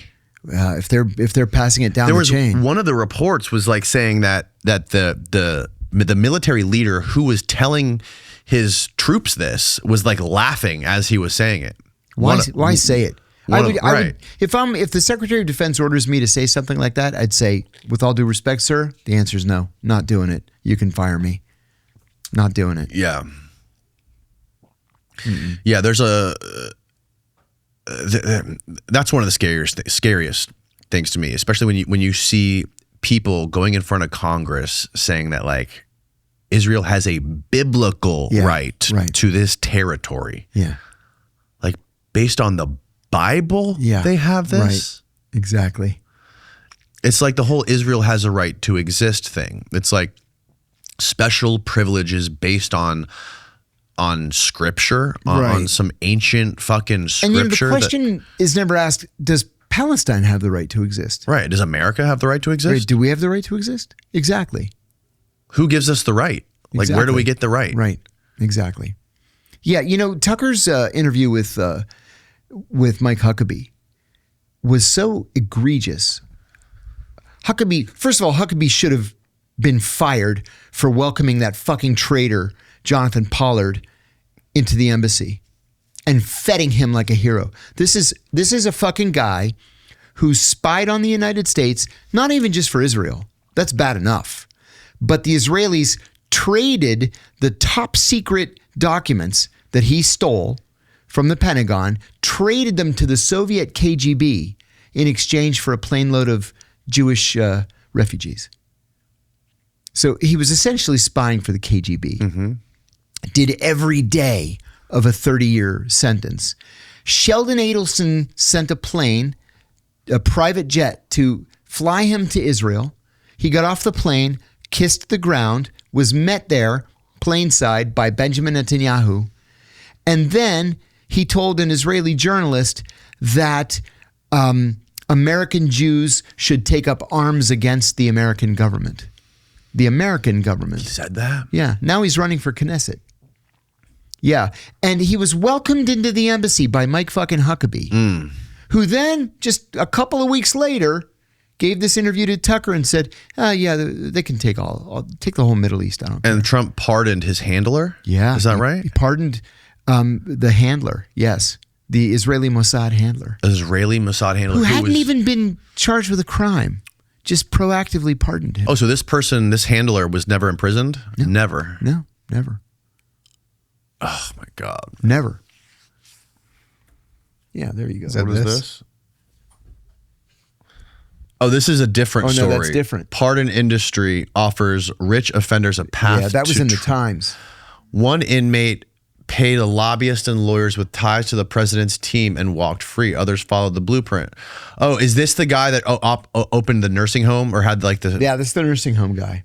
Yes. Yeah. So this guy had a nursing home that was like... They called him the fraud king. Abusing seniors. Medicare. People were dying and getting... People were dying. They were suing him because their fucking family members were dying because he wasn't taking care of them. And Trump just pardoned him. Yep. Crazy. How much of all of the shit that is happening right now has to do with Epstein in your take? You know, I find it hard to believe we launch a war just to distract from Epstein. I don't think so. But it would have been... if I'm on the fence, the Epstein thing, and if I have a lot of Epstein blackmail on me and I'm on the fence whether I want to do it or not, that could be the thing that pushes you over. You know, to me, it would have been far easier and would have involved far fewer people just, you know, in the dead of night to destroy the documents that you don't want to get out. Right? I mean, God knows the CIA has done that a million times over the years. Yeah. But I'm the least conspiratorial person I know. I can see why people believe that this could be the case. But I think that there were easier ways to protect your friends, which is what he said. Releasing the last tranche of 3 to 3.5 million documents would embarrass his friends. Mm-hmm. But isn't it easier just to not release the documents that would embarrass your friends? Right. That's what we've done with JFK all these years. Right. Just don't release them. Congress passes a law. We're going to ignore that law. What are you going to do about it? What are you going to arrest me? Nothing ever happens. Yeah. With the JFK thing, didn't Trump say he was going to release the JFK files and then the CIA just never did it? Trump said he was going to release them and didn't. And then Congress. But was it his fault that they never got released, or was it? It's my understanding that there are still 10 to 15,000 pages that haven't been released. Okay. And the reason they haven't been released is that they point to one very specific foreign country. No. That we don't want to offend. For real? That's what my agency friends tell me. Talking about Cuba. No, I'm not. You know, funny, if you go back in the Russia? In the original JFK documents, like within 20 minutes of JFK being killed, the KGB sends us a message saying, "We swear to God it wasn't us." And then like a minute later, the Cubans sent a message saying, "We swear to God it wasn't us." I had a guy in here. Who was it? There was a guy in here who was literally sitting in a meeting with Castro when the news came out. And he said he was sitting, oh God, I wish I could remember who this was. We had somebody on the pod he said he was a journalist. He was sitting in the fucking room with Castro as soon as that news dropped. And someone handed Castro the memo or whatever. And Castro said, "They're going to blame me for this." When I was in Pakistan, I was the chief of counterterrorism operations in Pakistan after 9/11, just as background. And I had a group of 7 guys working for me. They were all contractors, and they had all been senior intelligence service, senior officials at the CIA. All of them had been either the chief or deputy chief of Near Eastern operations at the time, at least. One of them had been the ADDO, the Associate Deputy Director for Operations. So these are serious, high-level, high-powered guys. But because they were retired and they came back as contractors, they couldn't lead the branch. So I led the branch, and they worked for me, which sounds odd. I learned so much from these guys. I learned more in that tour in Pakistan than I did over the rest of my entire career. But anyway, that's not the issue. The issue is we were talking about an operation one day, and one of the guys said, you should ask Gately about that. And I said, Gately? Who's Gately? And he's like, what? Gene. And I said, old man Gene? Is Gene Gately? And he goes, yeah. You didn't know Gene's last name? I said, no. Gene was the oldest of the guys. He was about 80. And I said, Gene Gately, the commander of the Bay of Pigs operation, is working for me. And he's like, you should ask him at dinner. We all lived in the same guest house, so we all had dinner together. So that night, I go, Gene, I had no idea you were Gene Gately, the Gene Gately. And he goes, yeah, who'd you think I was? I was like, I don't know, just an old man named Gene. And I said, Gene, the Bay of Pigs? What's up with that? And he said something that has been seared into my mind ever since. He says, fucking Kennedy, we could have won that thing. Yeah. Well, could didn't send air support. Me and Steven went to a museum in South Florida in Miami. One of the only interviews we've ever done where we've traveled. Wow. To Felix Rodriguez. You did not. You interviewed Felix Rodriguez? Yeah. What was that like? So the craziest part of, honestly, one of the things that freaked me out the most was the day before we went down there, I had Danny Sheehan on the podcast talking about the whole Kennedy assassination plot and about all the Bay of Pigs Cubans, the anti-Castro Cubans who were involved in that. Yeah. And I go, I'm going to Miami tomorrow to interview a guy named Felix Rodriguez. What do you know about Felix Rodriguez? Oh my and he God. goes, I deposed Felix Rodriguez. Oh my God. He goes, he was on the fucking team that killed the president. This is what I didn't know shit. I mean, this is what Danny Sheehan is telling me, legendary Harvard lawyer who defended, all these people and was part of the Watergate thing. And he's a giant. Oh yeah. So we go down there, we get to the museum, and it's like this old museum of all about Cuban history and the Bay of Pigs. And we walk into one office while we're waiting for Felix, and one of his buddies, his war buddies, was there, and he was showing me his book. And it was a picture of Kennedy's face with a fucking bullseye on it.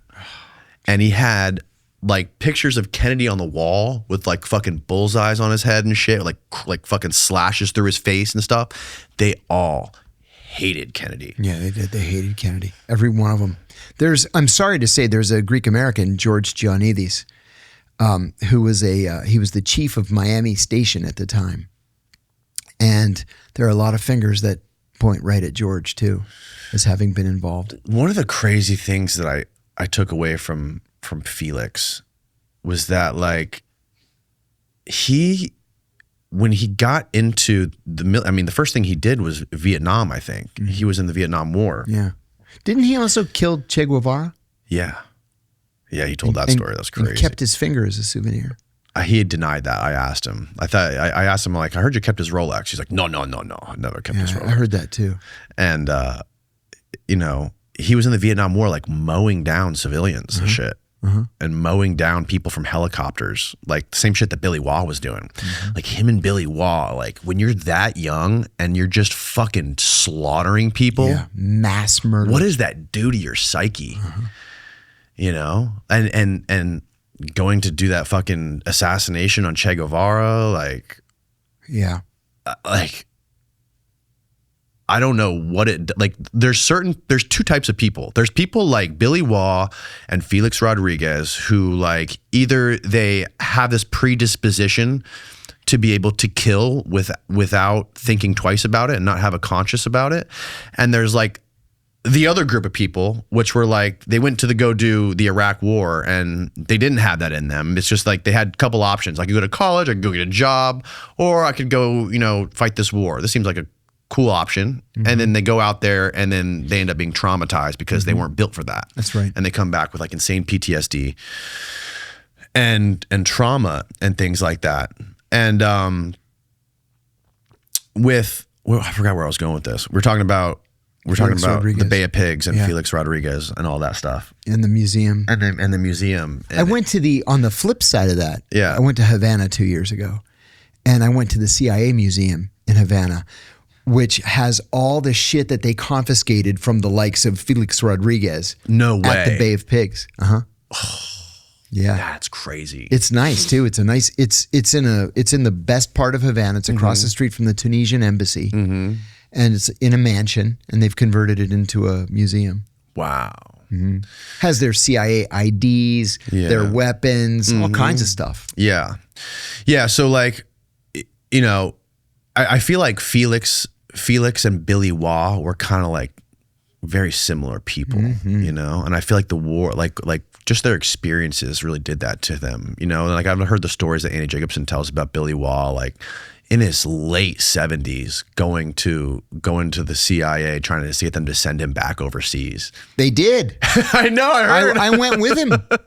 That's how I met Billy. He and I did an operation together in the Middle East. We were there for months. You know, he would tell these stories too. I mean, the guy's a legendary figure. He would tell these stories. He had a personalized license plate on his car. He lived in Niceville, Florida. And he had this license plate on his car that said 17 hits, and then it had a Purple Heart next to it. It was a Purple Heart vanity plate. And I said to him, Billy, there's no way you have 17 Purple Hearts. And he said, oh, yes, I do. I said, that has to be some kind of record in American history. His mouth was filthy. He says, no, there's some sorry ass son of a bitch in North Carolina has 18. Yeah, and then crazy, man. I ran into him. We came back from the Middle East on September the 9th, 2001. And just on my second day back, 9/11 happened. And so, you know, people are busy. You're doing stuff. You lose touch. And then I see him in the hall at the end of October. And I go, Billy, I said, where you been? And he goes like this. He looks around. He goes, been in Afghanistan. I said, what are you doing in Afghanistan? And he goes, I've been killing people. What do you think I've been doing? And I was like, oh my God, that's why they haven't sent me. I kept volunteering over and over and over again. I'm like, there are 16 people in the CIA that are fluent in Arabic.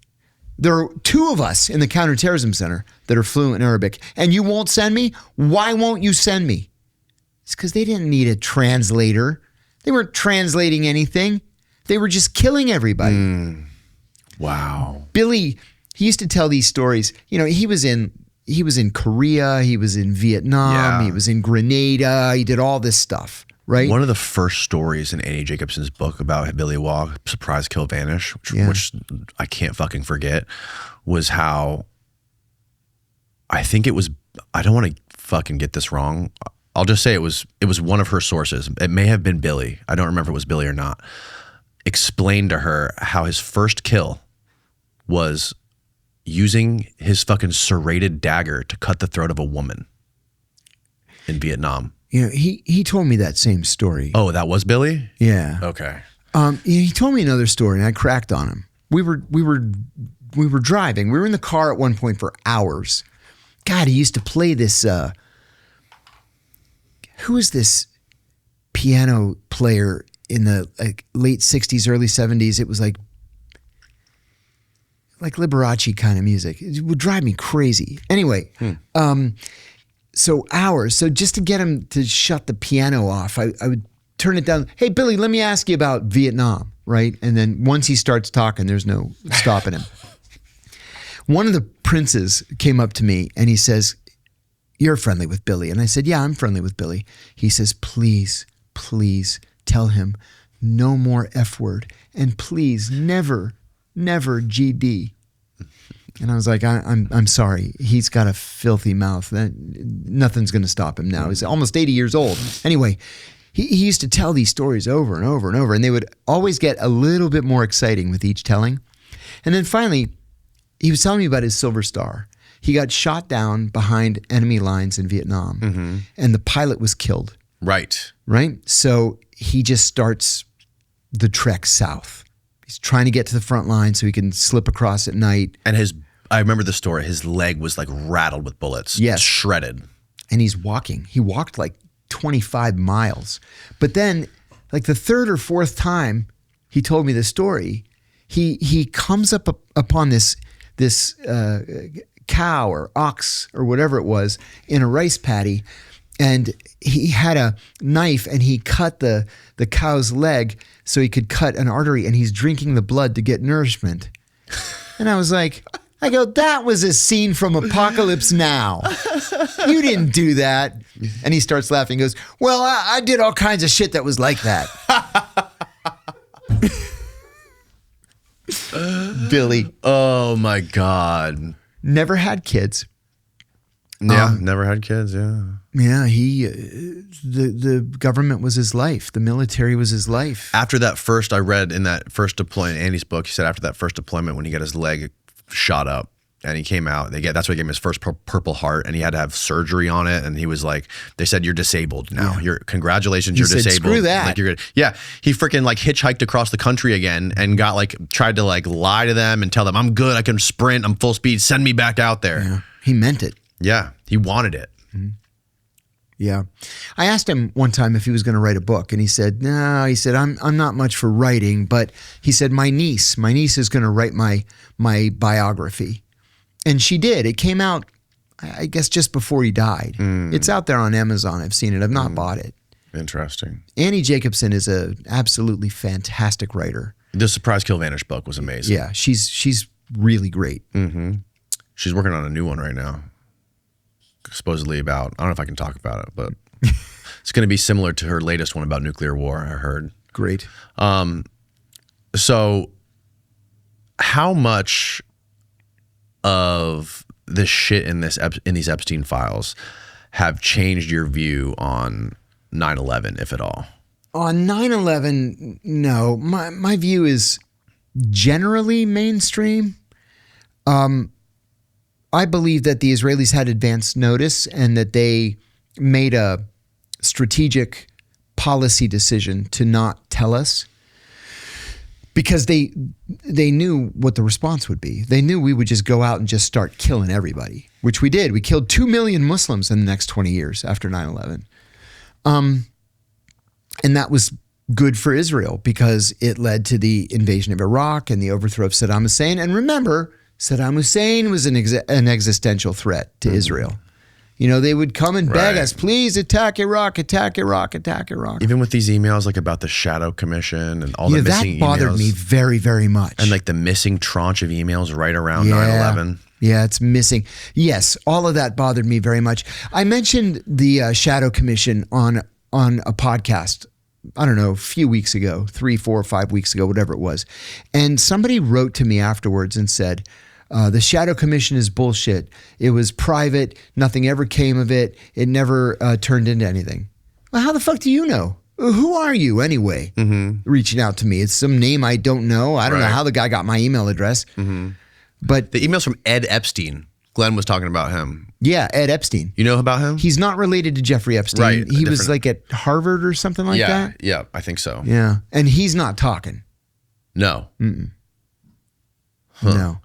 Another thing that bothers me very much is the depth with which the Rothschilds had a relationship with Epstein. Yeah. Like, do they do no due diligence?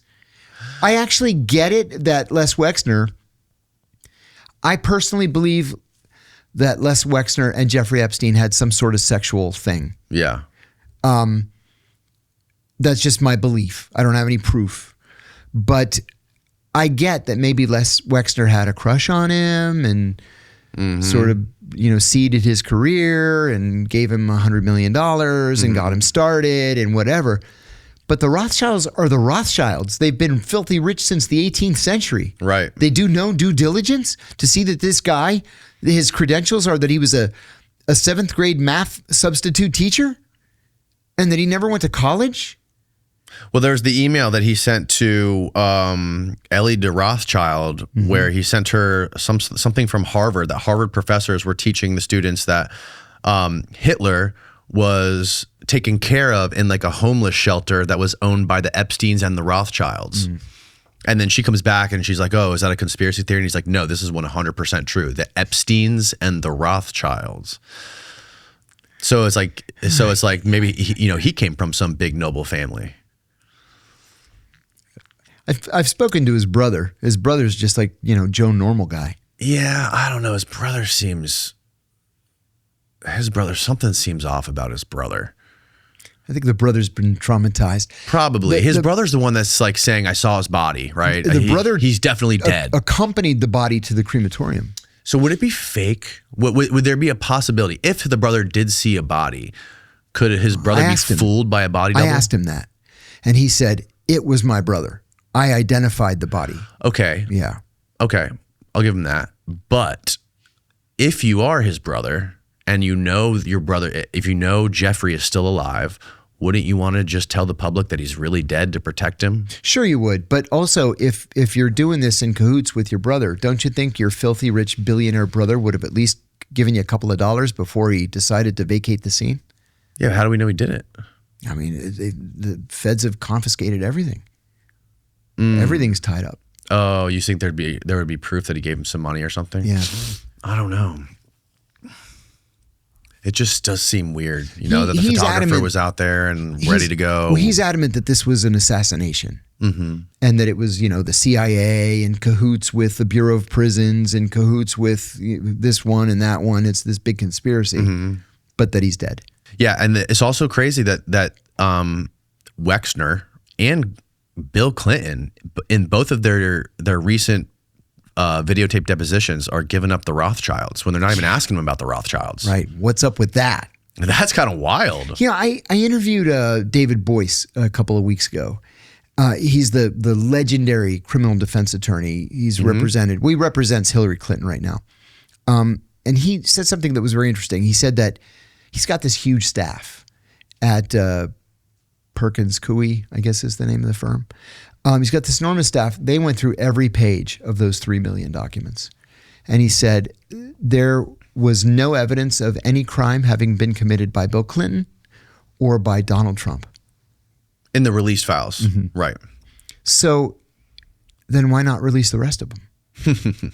If there's no evidence of any crime, whatever happened to transparency? Let's just release them. Have we learned nothing from Watergate? It's always the cover-up that's worse than the crime.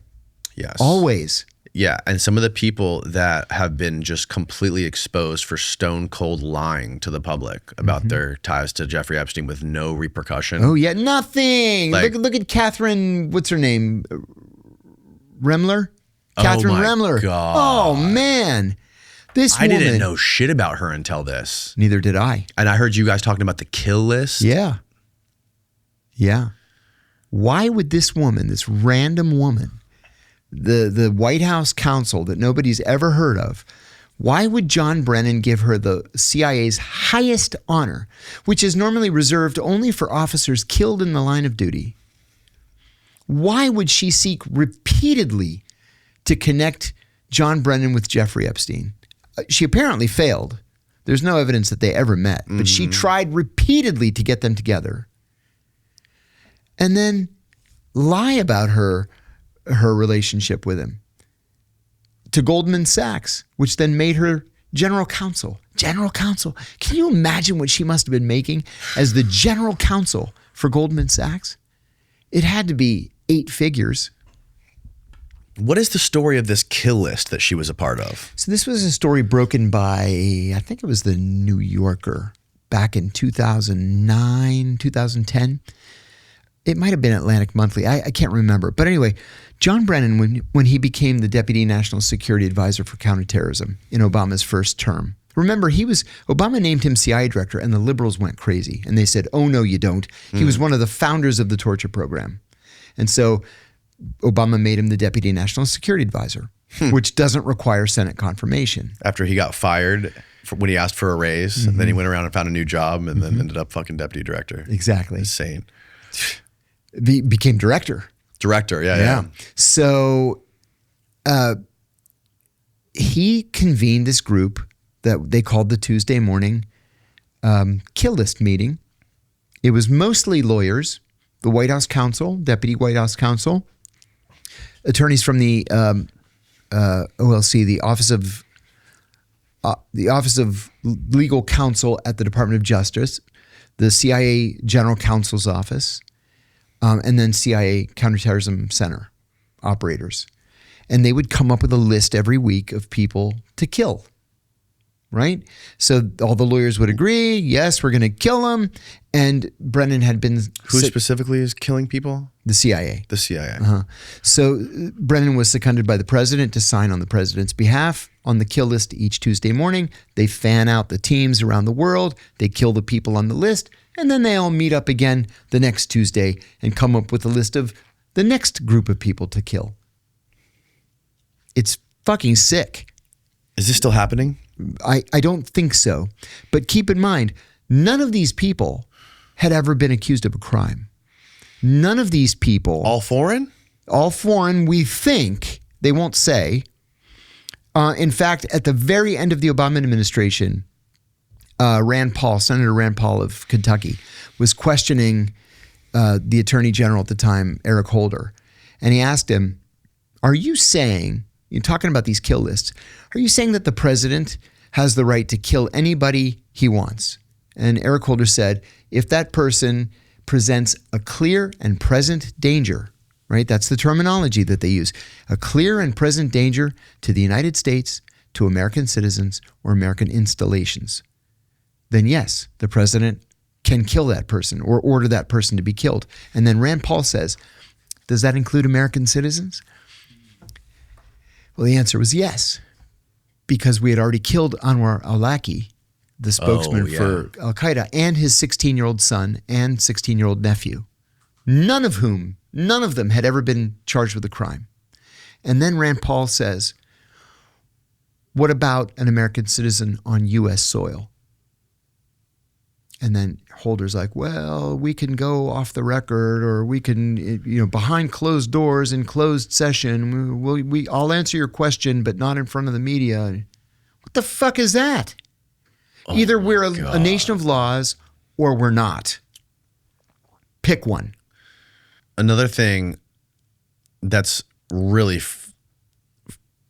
disheartening about all of this is that it's coming out after all of these files about all of these people are coming out only after the statute of limitations is up. I think that's the thing that makes me the angriest about this whole Epstein situation, is that no matter how terrible the revelations become, no one will ever face justice. No one. And is the statute of limitations, do they only cover specific crimes? Yeah, there's no statute of limitations on murder. I believe that there's no statute of limitations on terrorism or on the use of a weapon of mass destruction. And then somebody told me the other day that I was wrong about conspiracy, that there is no statute of limitations on conspiracy. I haven't researched it, but I think they're wrong. I think there is a statute of limitations. For most federal crimes, it's 5 years.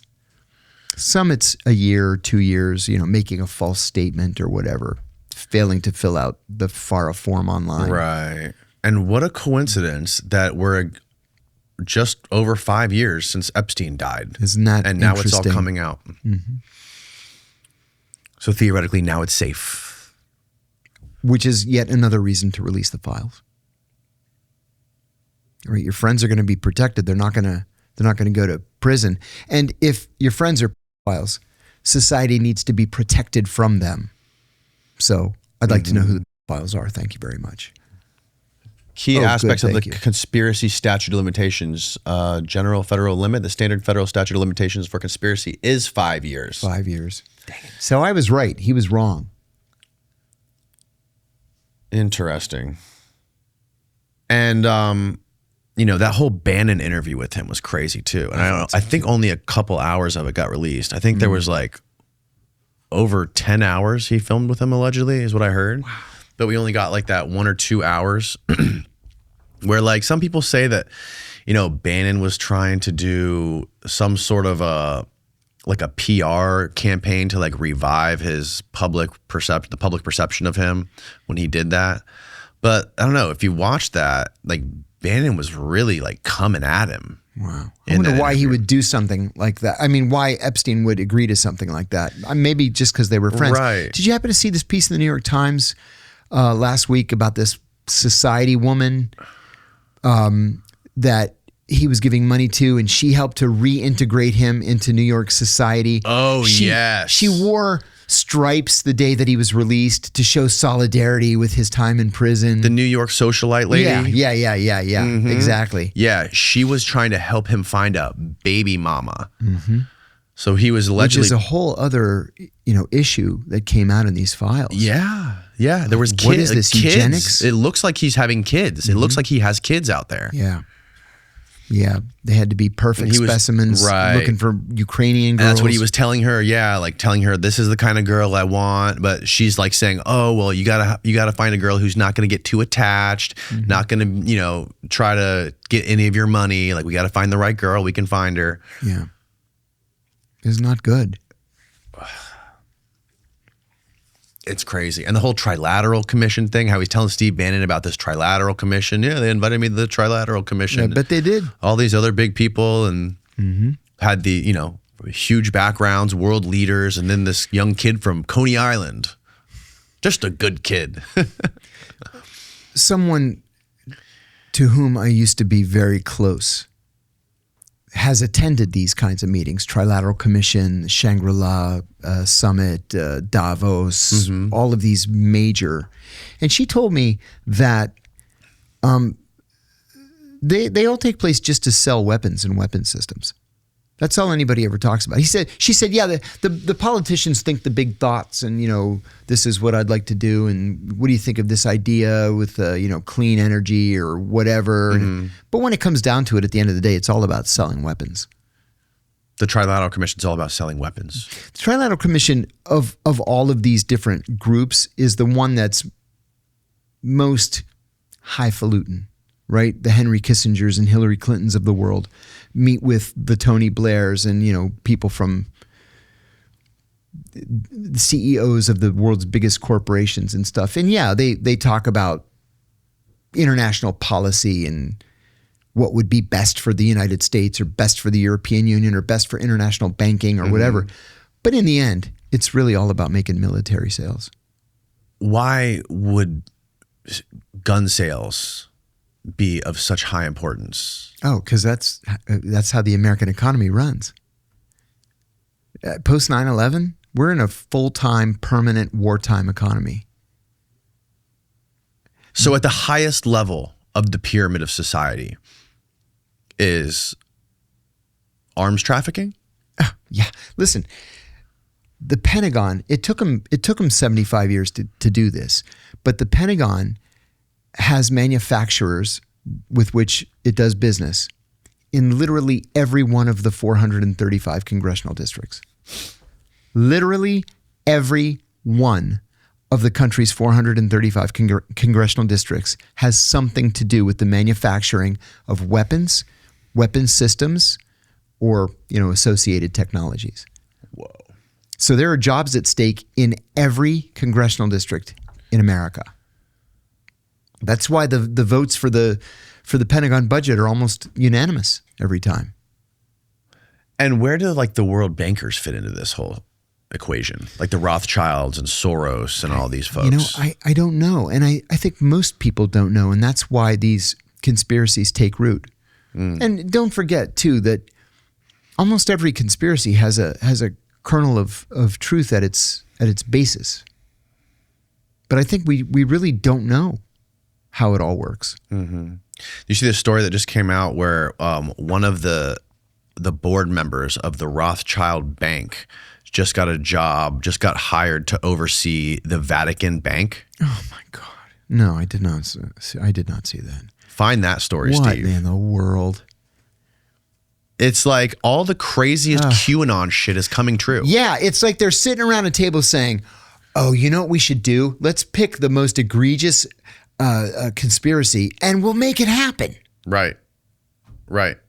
and we'll release documents Yeah. that shed a Right. little bit of evidence to all this Right. stuff and not Just give you rile any people up. answers. Yeah, no answers We'll at just all. throw out all these little weird kernels out there that freak people out, set the internet on fire, Mm-hmm. and we will just shut our mouths and let chaos happen. Vatican Bank appoints Francois Pauli as president of the supervisory board. The Vatican Bank has confirmed the appointment of former Rothschild director Francois Pauli as the next president of its board of superintendees. I think it's Francois. Francois. Francois.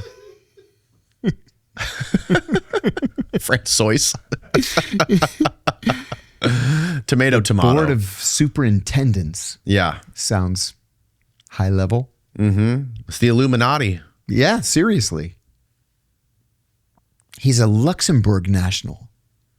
3 decades of experience in European finance. Yeah, man. All this stuff is just, it's too much. Career began in the late 1980s. Makes me feel like an underachiever. Yeah, man. Like people like this, you know, like, and people like the Rothschilds and the Rockefellers. Previously, it was like if you talk about them, you're like Alex Jones. You know, Right, you're crazy. right. And now, Yes. now that's not Or the case you're anymore. anti-Semitic. Right. Yeah. And, you know, like even the stuff that like Rockefeller was a part of, like being the back channel to Saddam, like fucking what? Mm-hmm. It sounds like something from a science fiction book or like something from like some sort of crazy conspiracy. It's insane that it's real. And then it comes true. Yeah. What's next, John? What's going to happen next? I don't know, man. I'm not optimistic. I think this Iran thing is way worse than people realize. I think we're in it. Unless, you know, one of the things that Donald Trump sometimes does is he just declares victory, and then that's the end of it. That would be the best case scenario if he we did that. win. We're going home. It's all over. Nothing to see. He kind of hinted at that yesterday. He said that the Iranian government has been decapitated and that we have already seen regime change. It's like, okay, it's one way of looking at it. But then the Washington Post reported this morning that multiple Gulf royal families are asking him to see it through and make sure that the whole thing collapses. What do you think? Do you think that's really? You think that? I do. Really? Yeah. They hate and fear the Iranians. Huh. Mm-hmm. You would think Although, they'd be pissed at us. I think they were for the first couple of days. But, you know, it's one thing to hit Al Udeid Air Base, for example. That's embarrassing to us. But to start sending suicide drones into hotels in Dubai, that's just going to piss them off. Right. You blow up the Kuwait airport runway, Bahrain airport runway, that just pisses them off. The Saudis spent at least a decade trying to normalize relations with Iran again. They finally succeeded. And the Iranians sent an ambassador to Riyadh, the Saudis sent an ambassador to Tehran, and now, by all accounts, American media accounts, when Mohammed bin Salman was at the White House last week, he begged the president to just go at him with both barrels and not to stop until they're done. That's fucking bonkers. Iran is a huge, populous country. And, you know, talk about existential threats. I spent almost 5 years in the Gulf. And every one of those GCC countries, Saudi Arabia, Kuwait, Bahrain, Qatar, Oman, and the United Arab Emirates, they are petrified of a strong and offensive Iran. They're petrified. There are 92 million people in that country. But if they had, if the Ayatollah made some sort of a religious declaration of not to make nukes, why would they be so afraid of him? Because of just the religious ripping the Sunnis and the Shia? The IRGC and the MOIS, the Ministry of Intelligence and Security in Iran, actively seek to overthrow the Gulf governments, the Gulf royal families, actively initiating they're called active measures, you know, coup plotting. When I was living in Bahrain, twice these you know, pallets of weapons in these big waterproof containers, like washed up on shore. Look, what the fuck are these for? All these weapons and explosives and mines and bullets. Like, who's supposed to pick these up on the beach and miss the connection? Wow. Yeah, the Iranians are not naifs in this whole thing. How much of a threat do you think Islamic extremists are to America? I think that self-radicalized, homegrown Islamic extremists are a problem. You're going to get some kid who radicalized himself by watching YouTube videos, who's going to go into, a shopping center and open fire on people, or into a church for And how much of those are false flags too? I'm not one of the believers that false flags are common things. More common examples of false flags. I'll give you one that we studied at the agency. Before you could just, go onto Google Earth and look to see whatever you want to look at. It could take 6 to 12 months to move a satellite from one place to another. Right. That's why we didn't liberate Kuwait until February of 1991. The Iraqis had invaded August of 1990, because we had to move a satellite from over Moscow all the way over to be over Iraq and Kuwait. And it took months to move the thing. So some countries didn't have satellites at the time. So as this example of a false flag, the Israelis really, really wanted to know what was going on in the port of Benghazi in Libya. Well, they don't have a satellite to look at the port of Benghazi.